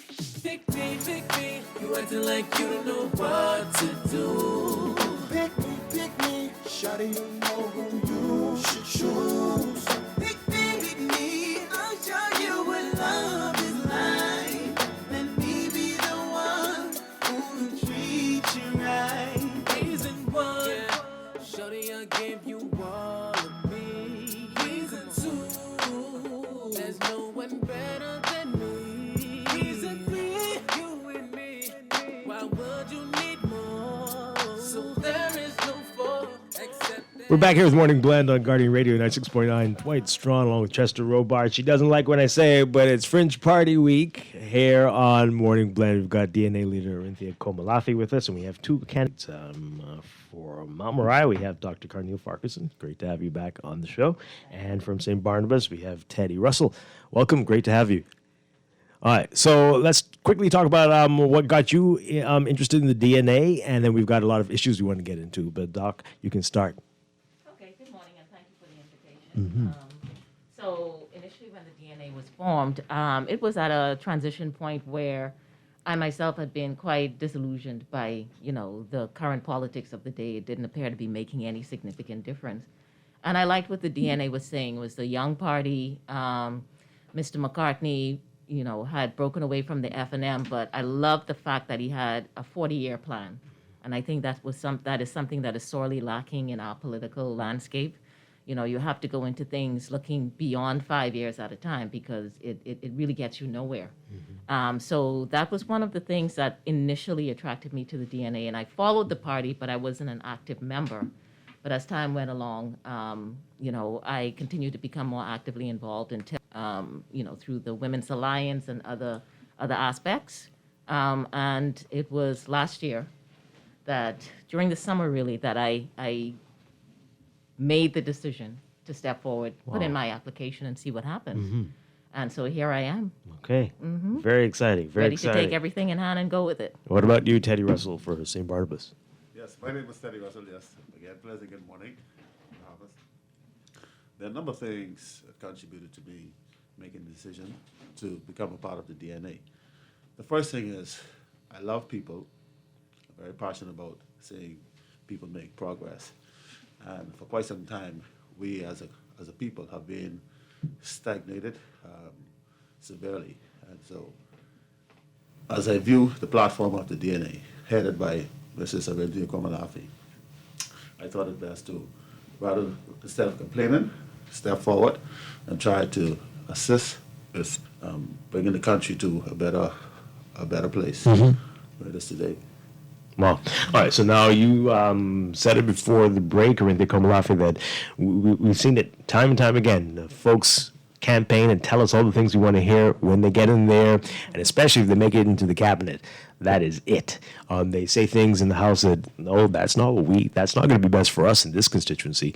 How do we know, as we talked about that before, that the DNA will be different? You say you're going to listen to the concerns of the constituents, but how can we be certain that that will be what happens, that you will be beholden to the people and not just the cabinet and the government and doing whatever's best for your career if you are in the cabinet, as opposed to the people who voted and put you there? I mean, well, you have to look at what we're doing now. As I said, we've been very transparent and accountable.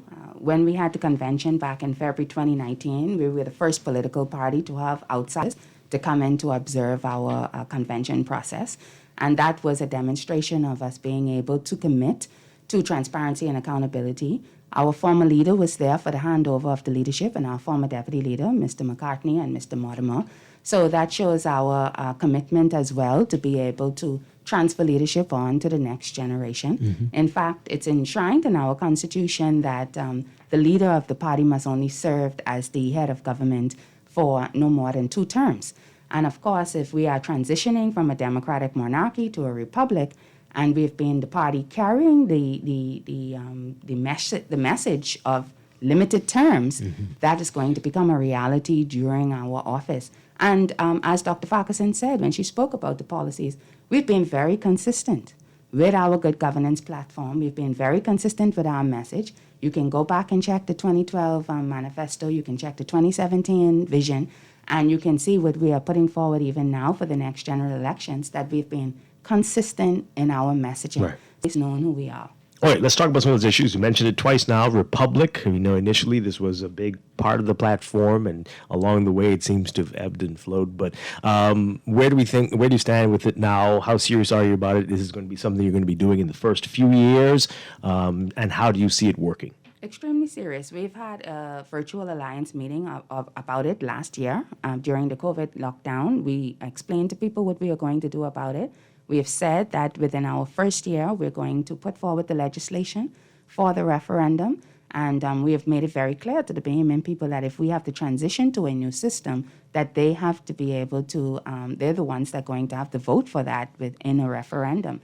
And so the intention is to have it approved by the first term with the education that is necessary for persons to understand all of the consequences, the advantages and the disadvantages, if there are any, and to move toward implementation in our second term of office. What type of republic are we talking about? Something like Trinidad and Tobago, where you just replace the Governor General with a person who has the title president, or where we vote for a president ourselves? You'll vote for a president. So right now, Trinidad and Tobago is still following a similar system of the democratic monarchy. So they have a parliamentary republic, where they have a president and a prime minister.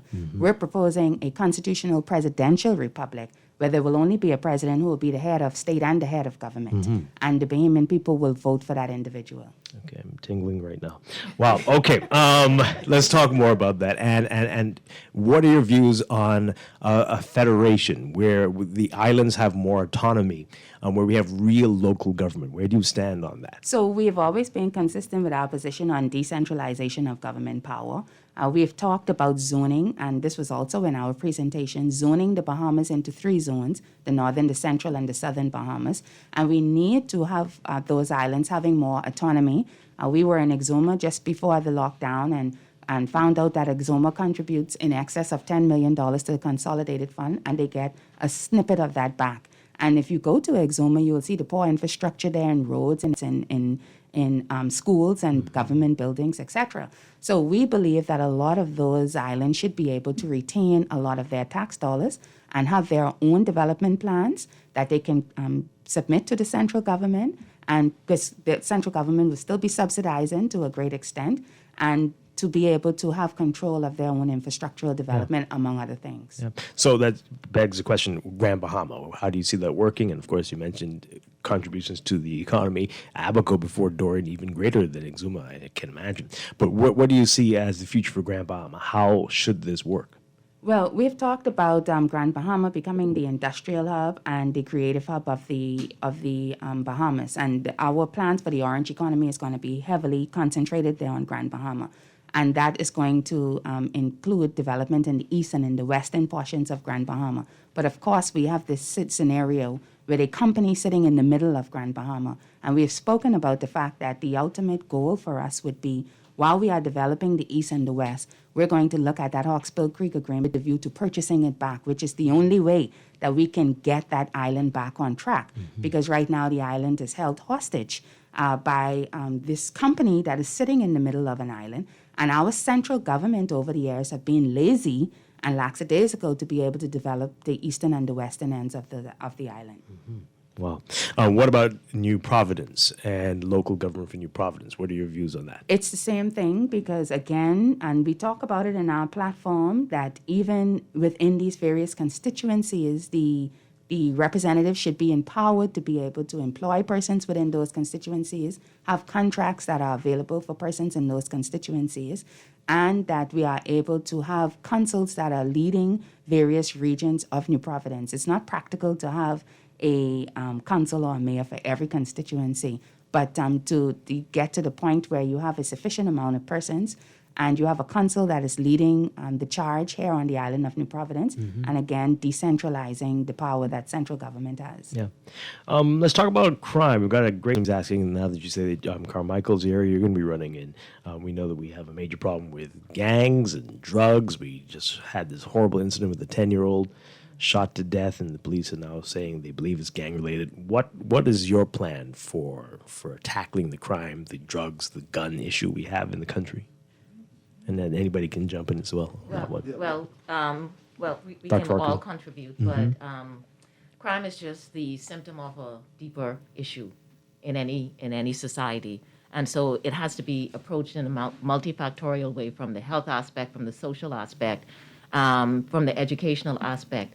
And our discussions will have to involve all three of these in formulating a plan to get persons in terms of preventing and improving on those aspects early age as possible.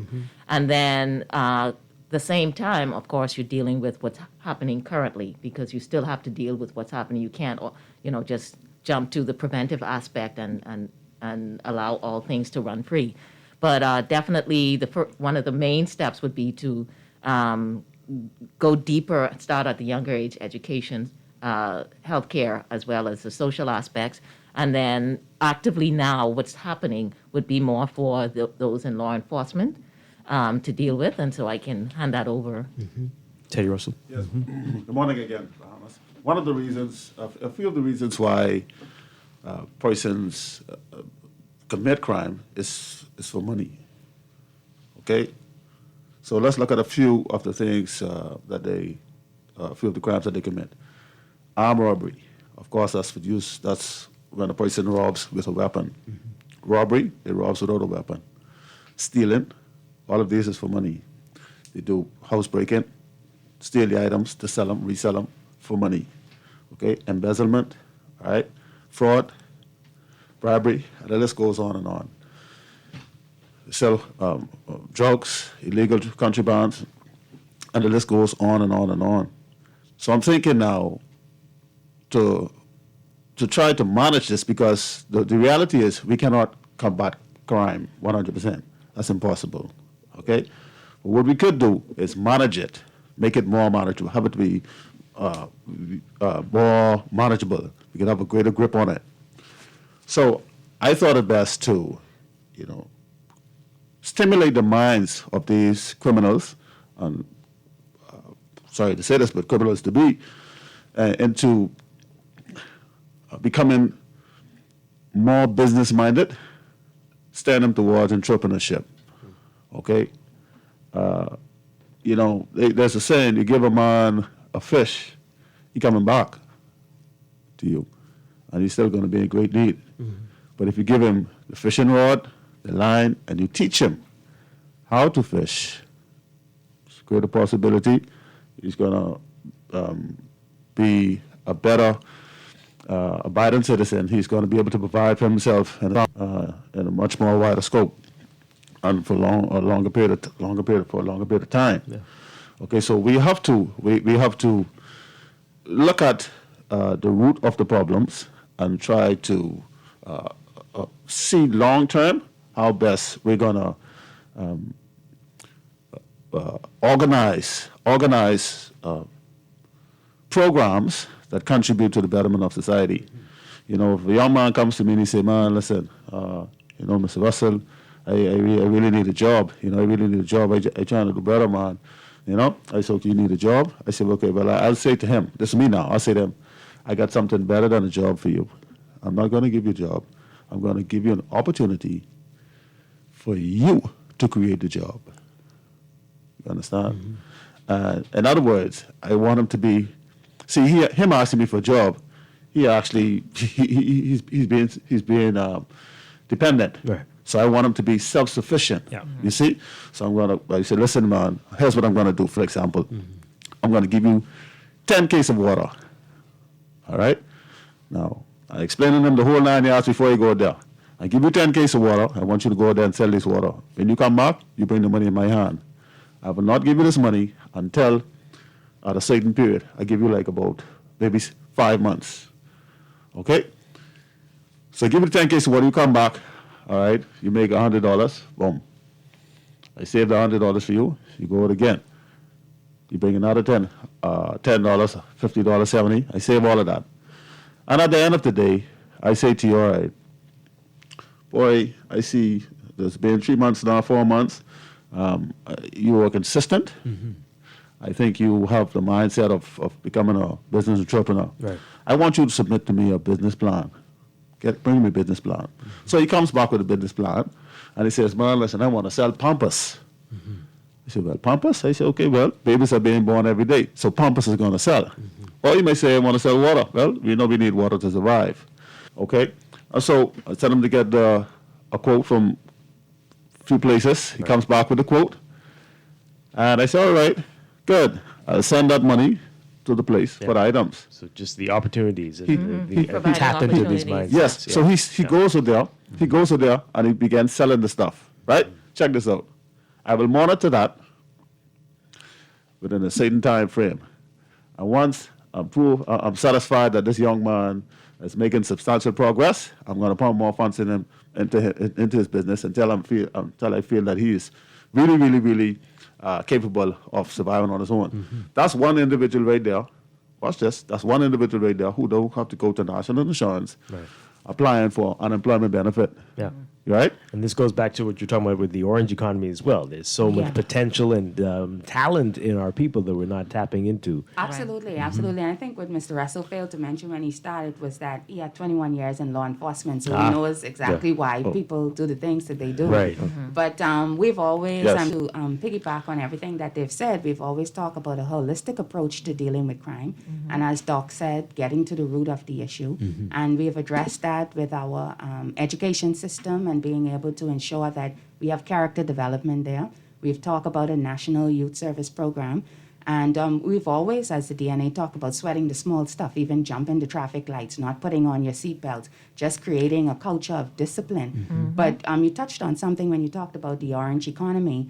High crime levels happen in an environment when the economy is not doing well. And statistics show that if you have a economy that's not doing well, that is likely that the crime levels are going to rise. So we have to ensure that our children have the requisite skill set to be able to be employed so that they're not idle. We have to ensure that the education system is tying into our overall goals, of development in the economy, so that that's how they become employable. Because if you give them the skill set to participate in the economy, then the likelihood is that they will be care for themselves, look after themselves, and not revert to crime. And then in our criminal justice reform, we talk about true rehabilitation at the correctional center, where persons are not just going in there, and hardened criminals and non-hardened criminals are lumped together.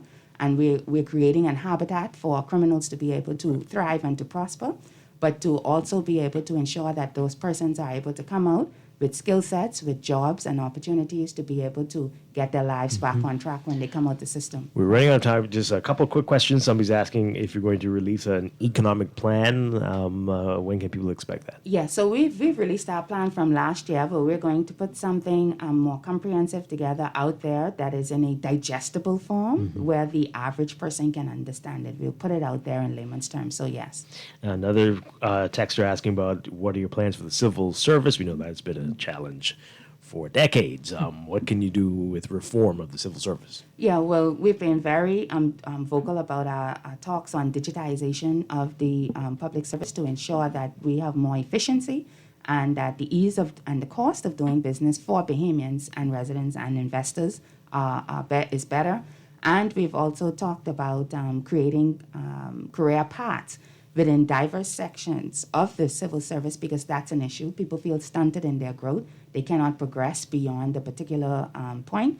And what I did when I went into the Bahamas Development Bank as the managing director, sometimes you have to put people where they are growing and where they're prospering. There are a lot of people who are misplaced. So we would have to carry out a comprehensive review of the public service and ensure that persons are functioning in an area where they are able to utilize their strengths and prosper, and as I said, have a career path to be able to climb up the ladder. All right, we've got 30 seconds. For those who are stuck in their PLP or FNM ways, what would you say to them? The true fringe parties, the ones that advance the minority view. Yeah, so we are the party that is really out there pushing the message of the majority, this message of empowerment, this message of ownership and leadership within our Bahamian society, and also being able to bring forward a revolutionary platform of change in the political, social, and economic sectors. Okay, all right. We got to go, unfortunately, but I'm sure we're going to have, well, maybe it might be a year, it might not be, it might be a few months, but I'm sure we're going to be seeing a lot more of all of you in the next few weeks. So. And we'll come see you when we're elevated to office. Yes. Well, of course, I hope so. I hope so. Arindha Komalafi, thank you so much for being here with us, and Dr. Carneal Farquharson, and Teddy Russell, thank you very much for being here this morning, and kicking off Fringe Party Week. Tomorrow we've got the PNC. We'll tell you all about them tomorrow. Stay tuned for that. But thank you very much. Appreciate it. All right. Thank you. We're going to take a break. When we come back, Morning Blend Business, we're talking about customer service in this pandemic. Has it improved? You might be surprised by the answers. Stay tuned. Wake up, it's a new day. It's the start of a new way. You know that 96.9 FM. Fresh news, smart talk, all day. The views and opinions of the hosts and guests are their own and do not necessarily reflect the position of the management and staff of Guardian Network. wake up, it's a new day. Wake up, it's a new day.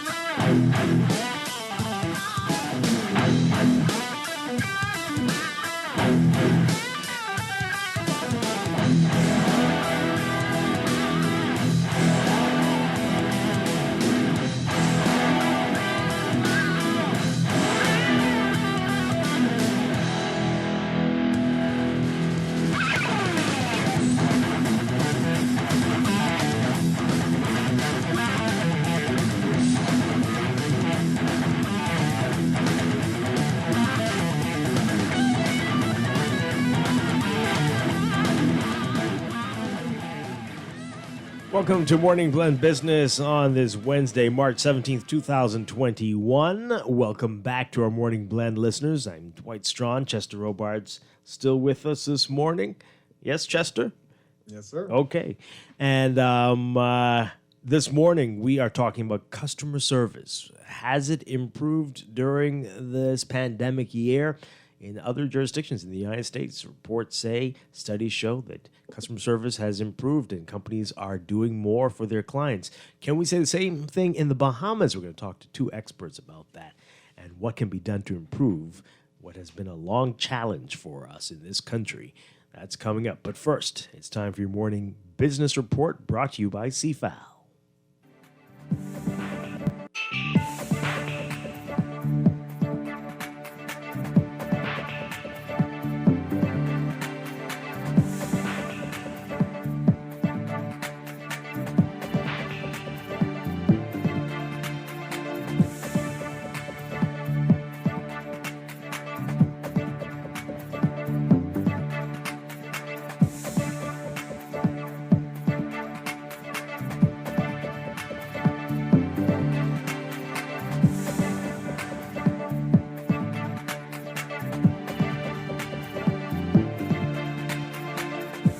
In your morning business report, profitability across local commercial banks continued to decline as 2020 came to a close. And according to the top executive of a leading bank, it'll be at least another 18 to 24 months before profits turn around in the banking sector. In its just released quarterly economic review, the Central Bank of the Bahamas reports that bank's overall profitability contracted by $15.1 million or 36.8%. to $25.9 million compared to the same period in 2019. CEO of Fidelity Group, Gowan Bowe, saying profitability is going to remain subdued in 2021 and into 2022, largely because the economic downturn has had multiple impacts on the banking industry. Subdued revenues, increased costs from the loan loss provisions, and an inability of institutions to reduce overall overhead on their status as social partners. Interest income declined $3.2 million or 2.2% to settle at $144.6 million during the third quarter of 2020, while banks' operating costs grew by 7.9% to settle at $101.8 million. But while income from commissions and foreign exchange fees increased 18% to $9.1 million, Bowe says, looking ahead, he believes that component of profitability may face some challenges. For more on his comments, pick up today's Guardian Business section.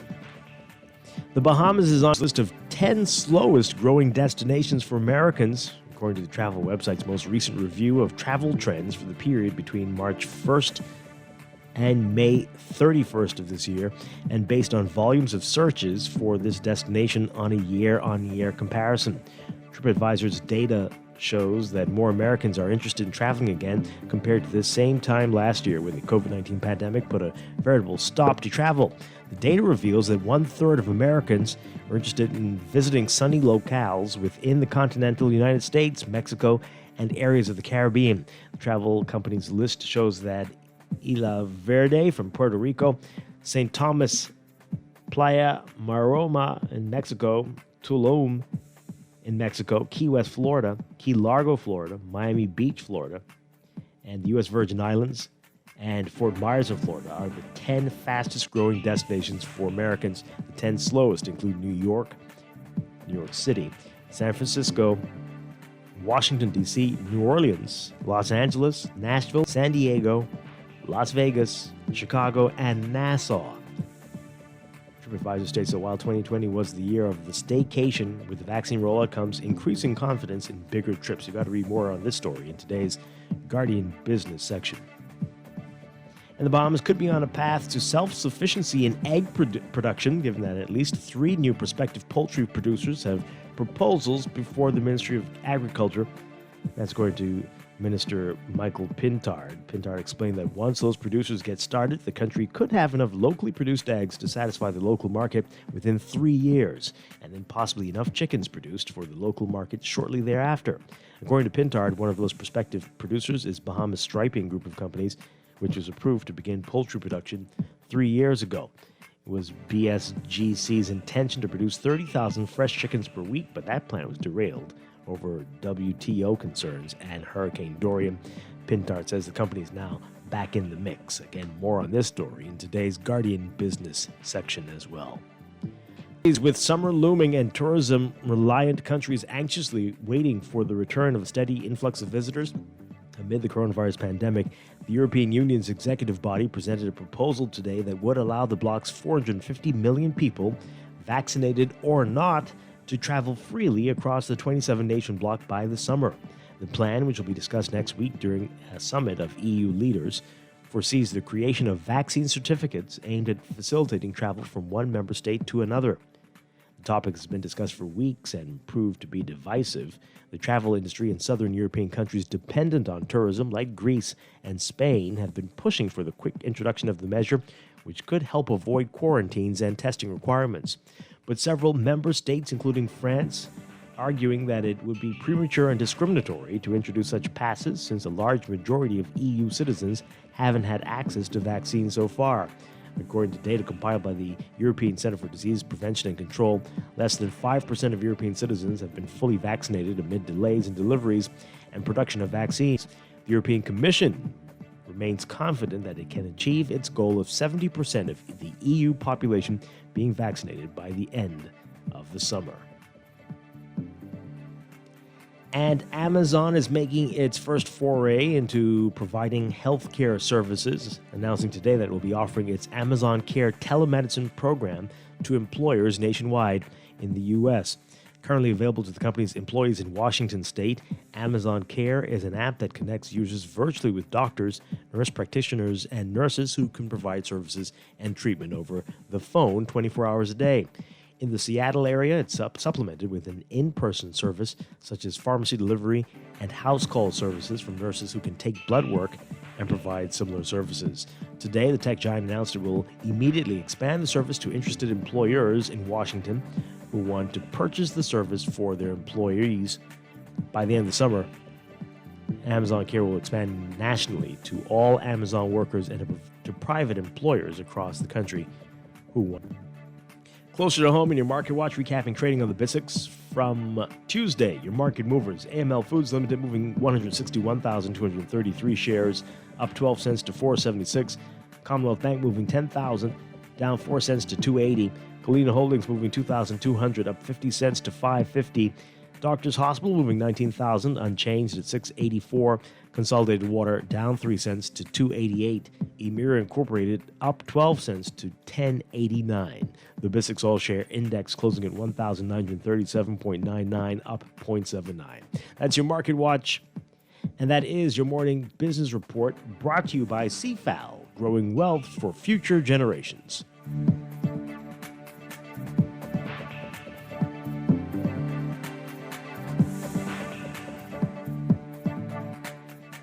You are listening to Morning Blend Business. When we come back, we will discuss customer service in the Bahamas. Have things improved since the pandemic?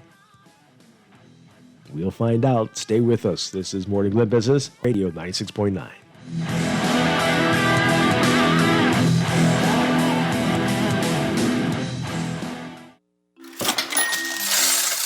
Hear that? That's the sound of your money working for you. Because at CFAL, we know you work hard for your money, so we make sure your money works hard for you. In 20 years as a leading investment firm, we've helped thousands of Bahamians grow their wealth and build a more stable future with savings plans, pensions, and wealth services to suit everyone, whoever you are, whatever you do. We have financial solutions that will work hard for you. Visit or call us today to put your money to work. CFAL, seize your future today. Meet Jackie. Jackie's a hard worker with a steady income, but she has a personal loan and multiple credit cards to pay off. To keep her account current, Jackie opted for a loan from Fidelity Bank to consolidate her debt into one monthly payment and earn interest on a built-in savings account. Be like Jackie. Call 356-7764 to book a complimentary financial coaching session. Fidelity also offers virtual assistance. Fidelity, we're good for you. Get ready! The real March Madness is here! Up to 100% off store-wide at Alive! That's right! Devices, earbuds, tablets, and so much more with crazy slashed prices. Pay close attention to our social media pages. Visit any Alive location or visit bealive.com for the best deals on some of your favorite devices and accessories. That's March Madness going on now at Alive. Believe in best. This is Guardian Radio 96.9 FM, Nassau, Bahamas.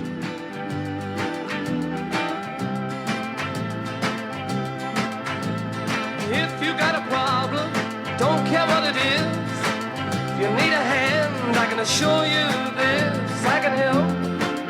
I got two strong arms. I can help. It would sure do me good to do you good. Let me help. It's a fact that people get lonely. Ain't nothing new. But a woman like you, babe, she'll never have the blues. Let me help. I got two for me. Let me help. Welcome back to Morning Blend Business here on Guardian Radio 96.9. Dwight Strachan along with Chester Robards. And as we said, today we are talking about customer service. And the reports coming out of the U.S. say that customers have seen customer service improve in many regards in the U.S. as a result of the pandemic. Customers saying that businesses are being more responsive and reaching out even to cater to the needs of their clients. Are we seeing that here in the Bahamas? What has been your experience? We're going to talk about that and why we might not be necessarily getting the same results here. And we know that customer service has been a challenge in this country for a very long time. We've got two experts who are going to talk to us about this and what needs to be done to improve things. We've got from the Training and Influence Center, trainer Kenara Lloyd, and from VKR Insights, a public relations firm, we've got Valdez Russell. Great to have you with us this morning. Good morning. Good morning. Good morning. Good morning. All right. So it's been 12 months since we went into this unprecedented way of life here with curfews and lockdowns and long lines, things we hadn't been seeing before. But we also have a lot of people doing some new innovative things, a lot of online and delivery services. Have things changed in terms of the customer experience for most Bahamians during this time? Who wants to start off with us? Kenara, how about you? What do you think of what we've been seeing over the past year? Okay, sure, no problem. You know, it's interesting, this question is being put forth now because recently I've been having conversations with people about the fact that customer service is still about the same, you know, in having discussions with people. The feedback actually is kind of mixed, and that's why I would say it's about the same. Some say it's a low bite. Others say it's gotten worse. You know, some say it's about 50-50. They get good service some places, not so good other places. Mm-hmm. My assessment of the situation, and this is not me judging from my role as a service professional, Dwight. In other words, I'm assessing it at a very basic level of customer service. Right. Is that we are in serious need of a customer service overhaul as a society, generally speaking. My goodness. Wow. Valdez, what do you say?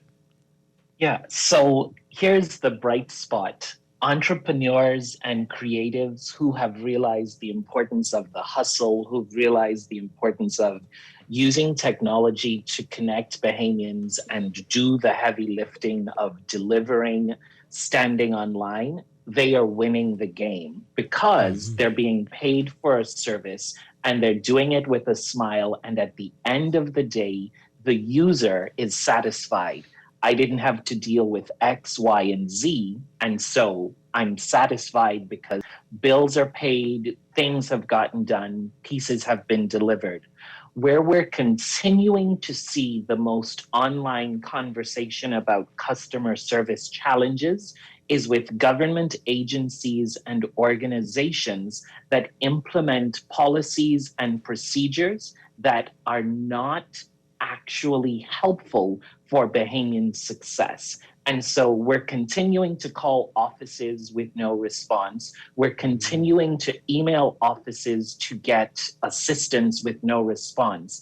And so anecdotally speaking, when we think about our customer service culture from the organizations and departments that should be delivering the best to people who need the help most, we're still the same and perhaps worse. Wow. But on the brighter side, entrepreneurs who are winning the game to do the work and take the business to organizations who want to deliver the best customer service actually winning. My goodness. And so All right, so to summarize what you both are saying, it seems like the traditional businesses, as you say, the government offices, the ones who think they have nothing to lose, you're going to have some issues. But the folks who are putting their all into it, their life savings probably, they're the ones who have a totally different attitude.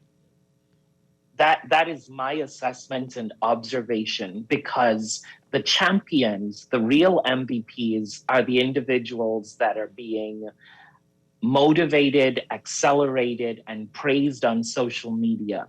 The referral from a satisfied customer to a new client will always win the customer service game.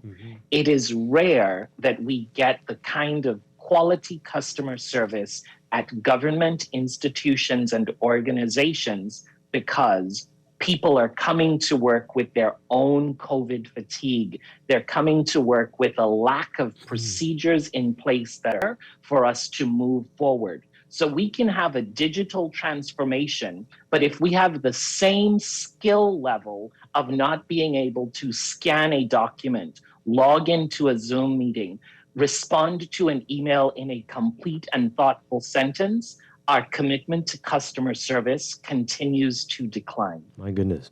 Kinara, okay, Chester, go on.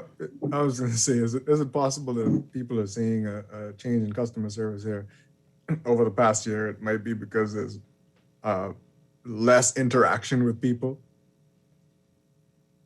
That could be so. So there are less opportunities to gossip and less motivating factors to actually do the work, right? And so we have to remember the Bahamas is a relationship-oriented culture, and we've taken away relationships and replaced it with technology and innovation akin to what happens into the rest of the world.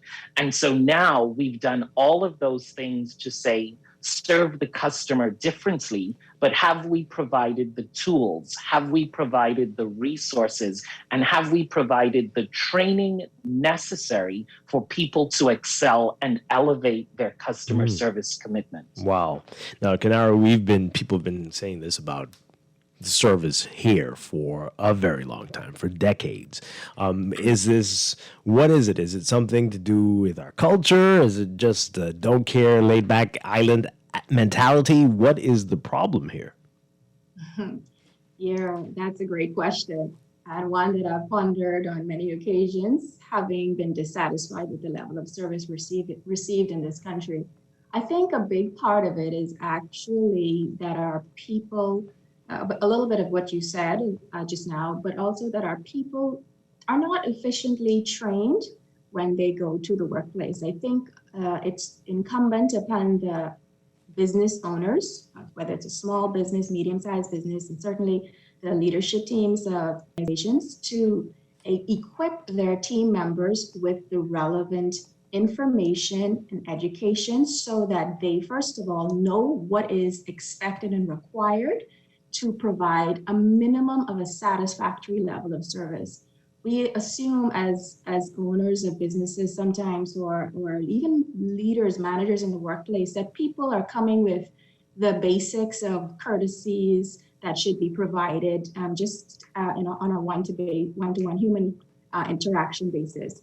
But that is not the case. A lot of people are coming to the workplace with their own personal issues. They have not been trained effectively, even from the home level. And so we are actually doing ourselves a disservice as leaders of businesses when we do not effectively and consistently provide the relevant customer service education to our team members, our employees.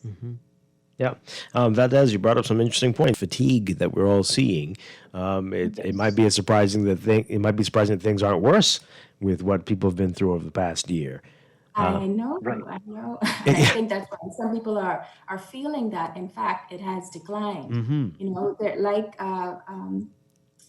like Valdez has said, the fact is that there are some positives. There are some. You can't beat everybody with the same stick, and so there are some businesses that have certainly demonstrated an improving of service. But I think there's, like I said at the beginning, there's room for much improvement in our society. Yeah, Valdez, you were saying so? Yes, so I was just going to speak to this COVID fatigue, this COVID stress that is very real, right?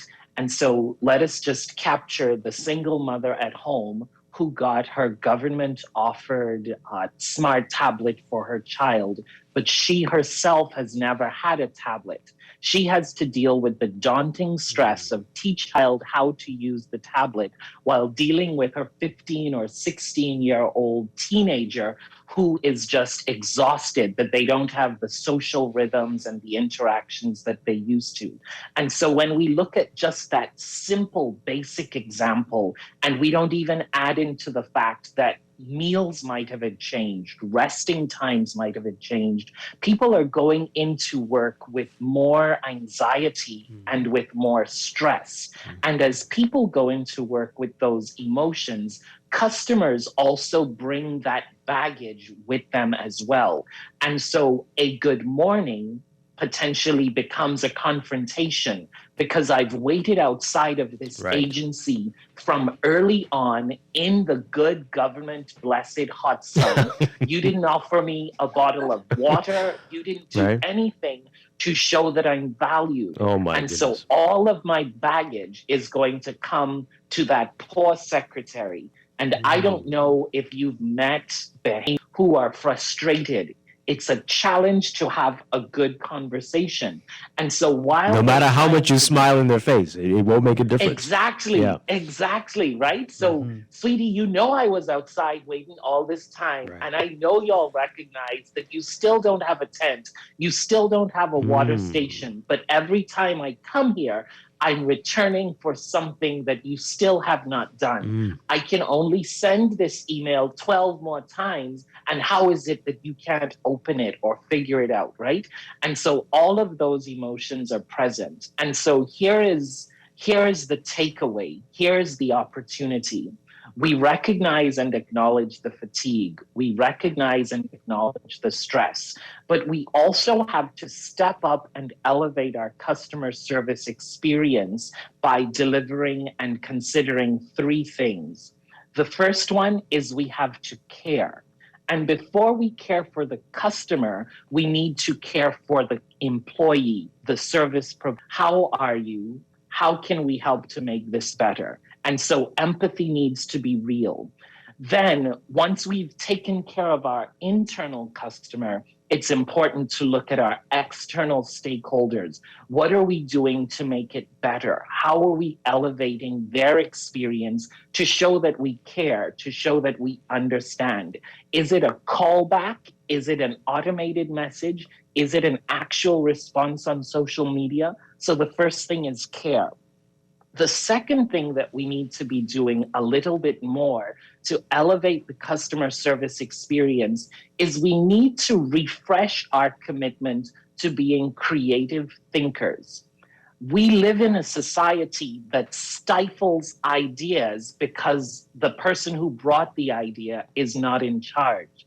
But I think if we listen with heart, if we listen to understand and not reply, we can really do an impressive job in changing the customer service experience. The first that I think is important for us to remember, if we're serious about wanting our customers to have a better experience, we need to show concern.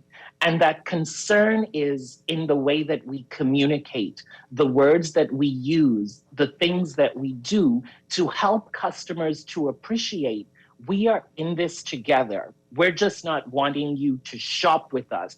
We're not wanting you to buy with us. We want you to come back because every time you return, we get that you understand us and we understand you. So the 3 C's, care, creative thinking, and concern, are just some of the ingredients necessary for us to deal with our internal and external customers to elevate customer service in our country. Wow. Kanara, we're going to talk a little later about training and what's involved in that. But from what you're seeing from companies, do you get that they care? Do you get that they care that they have the line on the southern building directly in the sun, as Valdez says? Do they get that at all? And do they want a better experience for their customers? You know, I think there are businesses that certainly do care for their clients and make efforts, and even if they are not able to do anything immediately to solve the concerns of the clients, they express that empathy. But from the customer's perspective, again, you can't help but feel as though when you are being neglected in some way, or you don't feel as though you're being well taken care of, that they don't. And so it's difficult to say, again, generally speaking, if people care or not. But from the results, one would say it doesn't seem so for the most part. I think businesses, again, need to ensure that they indeed create a culture of excellent customer service. And in order to do that, it really must start from the head. Everything rises and falls on leadership. And therefore, we have to make sure that we are always customer focused. And that begins from the way you have established your business and how you lead it. Is it a part of your vision, your mission? Is it incorporated into your values? What are the behaviors that you are demonstrating so that you can lead the way and certainly have your employees follow the same? And then from there, once you've established that overview of customer service being a priority, you have to ensure that you get buy-in from your leaders. Business owners, managers have to ensure that they are actually believing the message that's being sent. It's not just simply on the wall. This is what our value is, service, or it's included in the mission. It has to literally become alive and a real influence within the organization. So you have to have buy-in. There has to be a commitment and consistency in providing that service by all staff members. So like you said, I am a trainer. And so definitely I'm going to always speak to that because I understand the importance of it and it being done consistently. So you have to be able to ensure that staff members are committed and consistent in providing that level of service. And you do that through informing them, through having a standard in place, and then maintain those service standards. Do not lower the bar. Dwight, there's a famous saying that I'm sure we've all heard: what gets measured gets done. And that is so true. But I like what Peter Drucker, he's a renowned management expert. He says, what gets measured gets managed, gets done.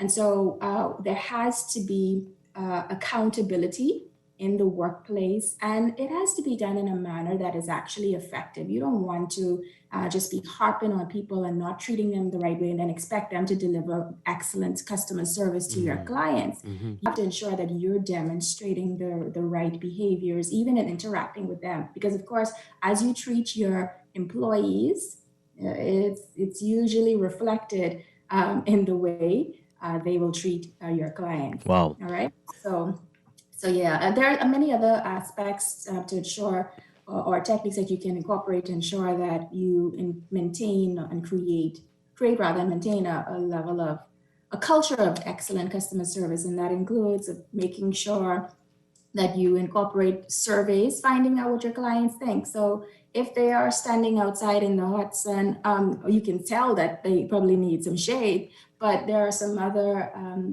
aspects or needs of clients that may not be so obvious, and you need to get their feedback. Also implementing reward and recognition Are you recognizing your employees? Are you rewarding them? Get creative, get fun about highlighting those successes. Don't and keep it to yourself. No, let them know you want to reinforce excellent service in the workplace. And I assure you that it's going to have significant benefits to your business, bottom line and otherwise.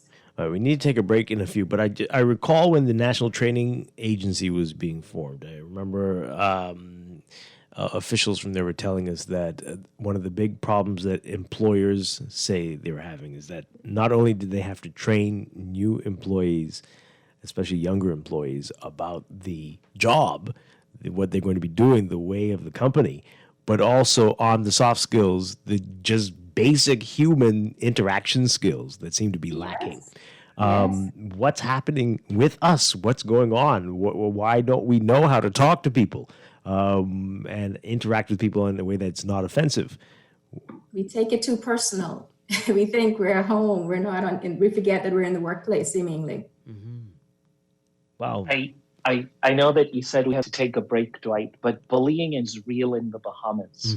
And so when you walk into an organization and you are forced or subjected to do something out of fear, rather than invited to contribute to create a sustainable environment for succession and also for improvement, the results are going to look differently. So we can elaborate a little bit more about how that impacts the customer service experience, because in so many ways we have an opportunity here, right? So I was thrilled when we indicated that we're going to be introducing medicinal marijuana. We need to get some more of that out there for people to come to work calm, composed, and ready to perform. Oh, wow. Okay. Who's the bully here? The customers or the people who work there? Who's doing the bullying? Well, if more people were calm, we'd figure it out. But no, I think that there is some great research by the University of the Bahamas, William Fielding and his team. They speak to happening in the private sector. There's also bullying that happens in the public sector, and it's words and actions. It's also giving people diminutive or less than task because you don't want them to be involved in other projects. Grammy said it all the time. It's not what you say, it's how you say it. And I think we have to have these national conversations around our behaviors if we intend to improve customer service. And so we move from bullying in the workplace to acknowledging the importance of mental and emotional well-being. And then we can begin to understand and appreciate how we're going to change the dynamics around creating a service of culture versus the servant leadership kinds of experiences, or that indentured servitude that sometimes we extend. All right, breaking up there. That's a good point to take a break at. Some powerful stuff being said this morning. We'll continue our discussion about customer service in the Bahamas in the wake of the pandemic and what we're going to do to improve things. After the break, this is Morning Blend Business on Guardian Radio 96.9.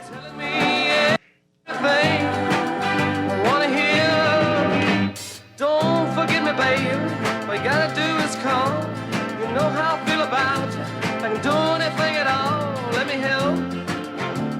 Imagine, that's where every advancement begins, with an idea that things can be different, better, now.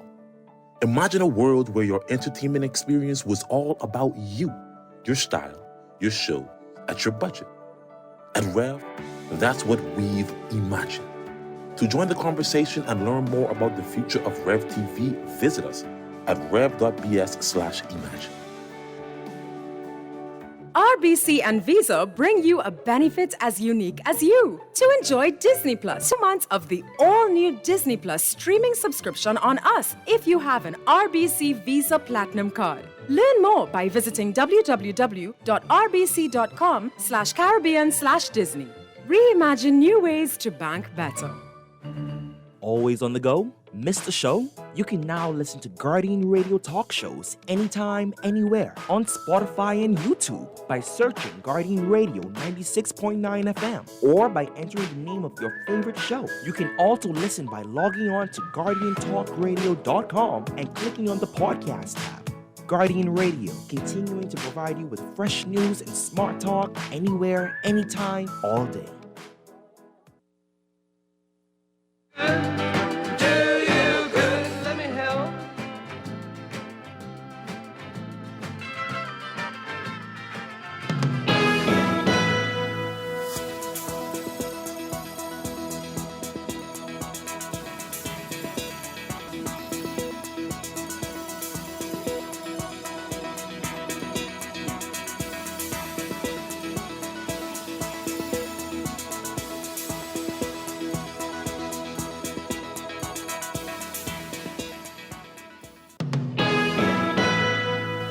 And we've got your final look at weather for this morning. We've got that persistent high-pressure system centered just north of the area that will continue to support mostly dry and stable conditions across the country.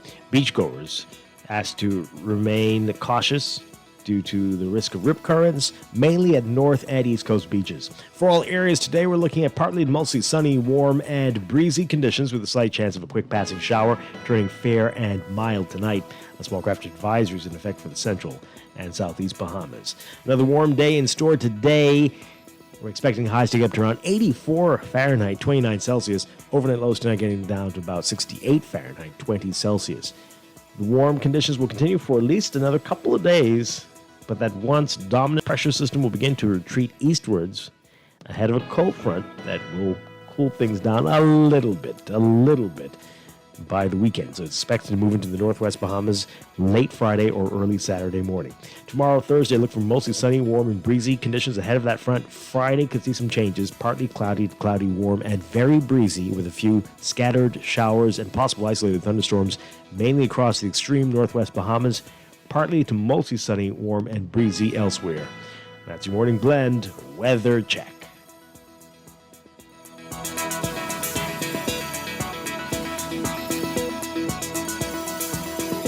This is Guardian Radio 96.9 FM, Nassau, Bahamas.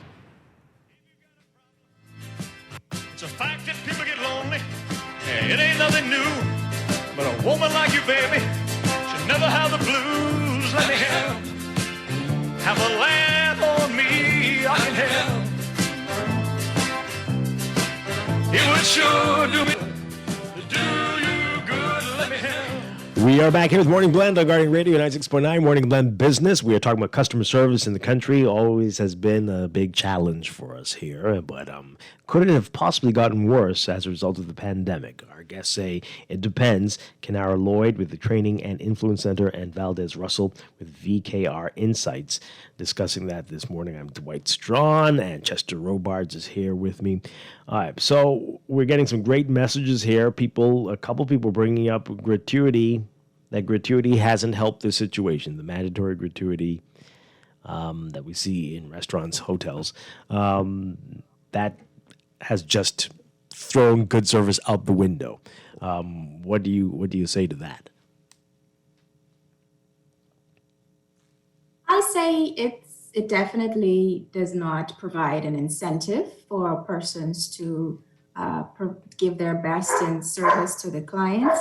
But I wouldn't say blanketed, it's the blanketed reason for service not being at its best, because there are those persons who would certainly always provide a certain level of tips to the staff members, but then others may not be so inclined. And so I think it's good to have it, but it's not the only reason for service not being at its optimum. Mm-hmm. I believe that people should take a certain level of personal accountability for wanting to provide a high level of service. I think we need to do some assessments of our own behaviors, making sure that we are cognizant of our attitude in the workplace. We have to have the right attitude just generally speaking as individuals, if we have that perspective in terms of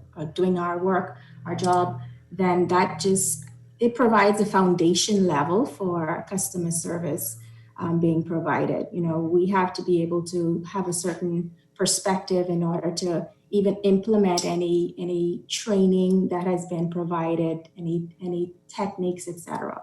Yeah. And so it's a yes and no for me. Mm-hmm. What about you, Valdez? So Dwight, did you get an additional 15% for engaging conversations last week? I probably lost 15%, but right. No. Okay, what about the week before? No. Even at your Christmas bonus, right?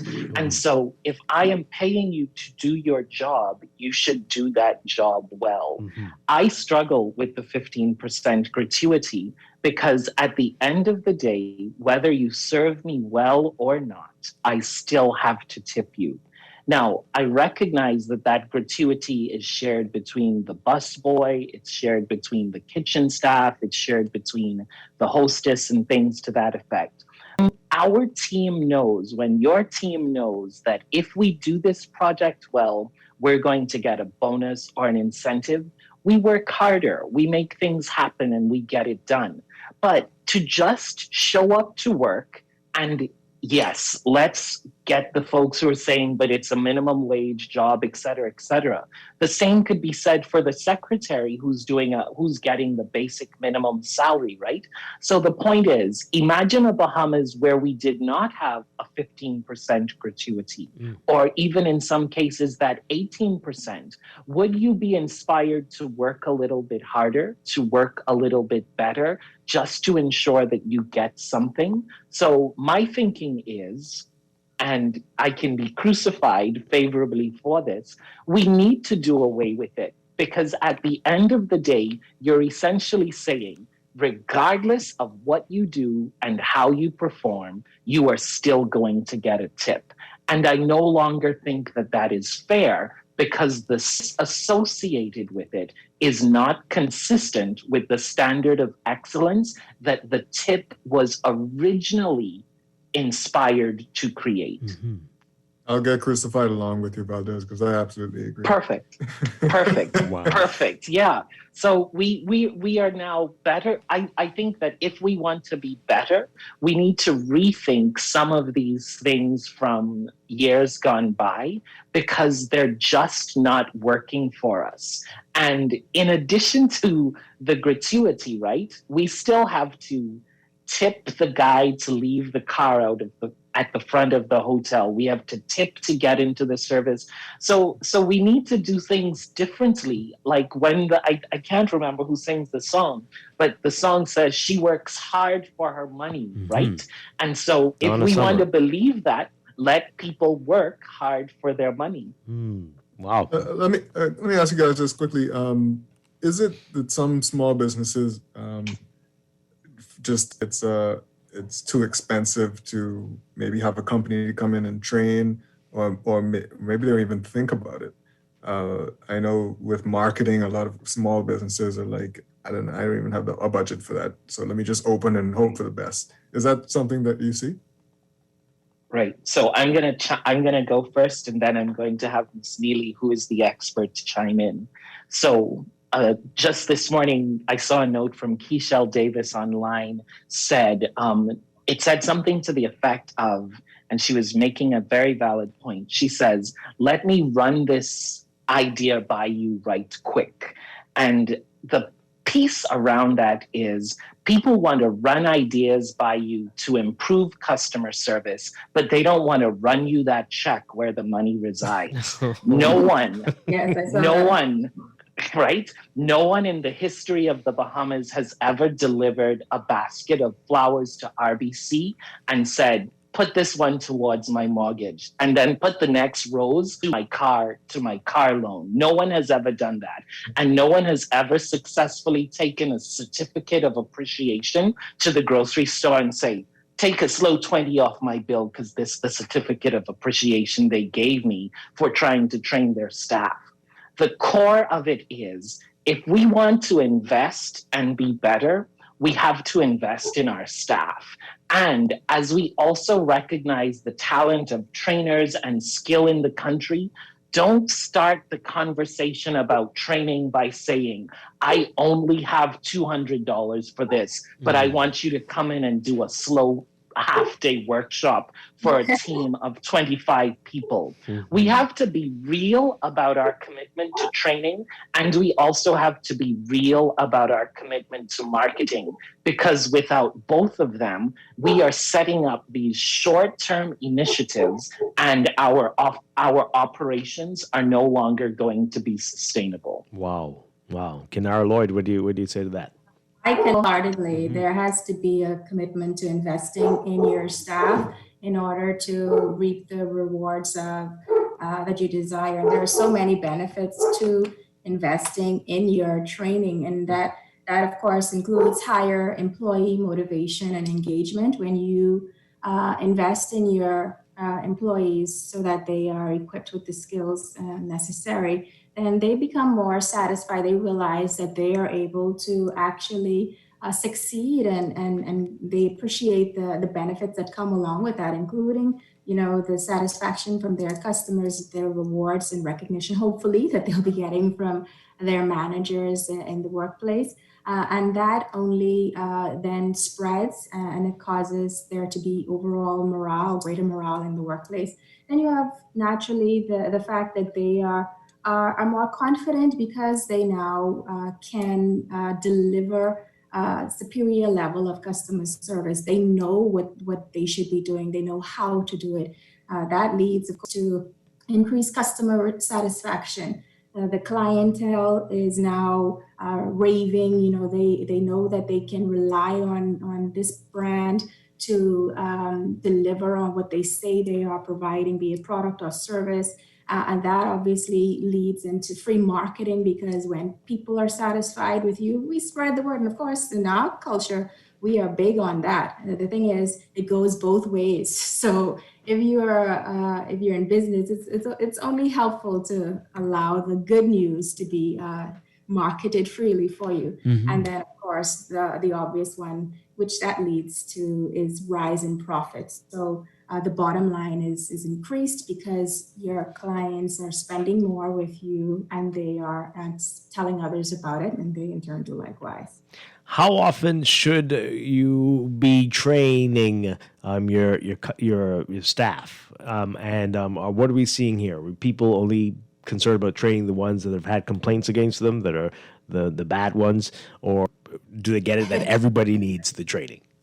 Everybody, definitely everybody. And, that is a common occurrence in training, especially customer service training. Oh my God, I can tell from the start of a session whom they have sent to the training just by the facial expressions in the room.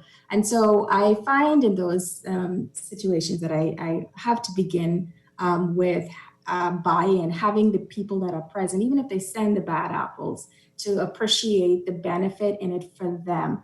And so every employee in the workplace should be trained. And I think I mentioned this already. It begins with the owners of the business, the leadership and management team. They have to lead by example. They cannot be requesting of you, the staff, to provide a certain level of service experience to the clients, and are doing the opposite. Everybody should be trained. Training should be ongoing. I would say a minimum of once per annum, certainly quarterly. You don't even have to invest in face-to-face training that may, as is perceived to be more expensive. You can provide ongoing virtual sessions or online courses. Make the investment in your employees, and I assure you, you will reap the benefits. It happens time and again. And I want to say here too, before I wrap up, Dwight, be sure to reinforce whatever has been delivered in the classroom, in the training workshop. It has to be reinforced by the management team again. And like I said, what isn't measured isn't done. And so incorporate it into into your performance management process, incorporate it into payouts at the end of the year. Reward and significantly differentiate for those who are your top performers and those who demonstrate superior service in the workplace. Significantly differentiate your pay for them. Wow. Wow. Well said. Valdez, you get the final word. Care, get creative, and show concern. Care for the people inside so that they can be caring for the persons that walk through the doors. Get creative in how you're reaching out, connecting, and building relationships.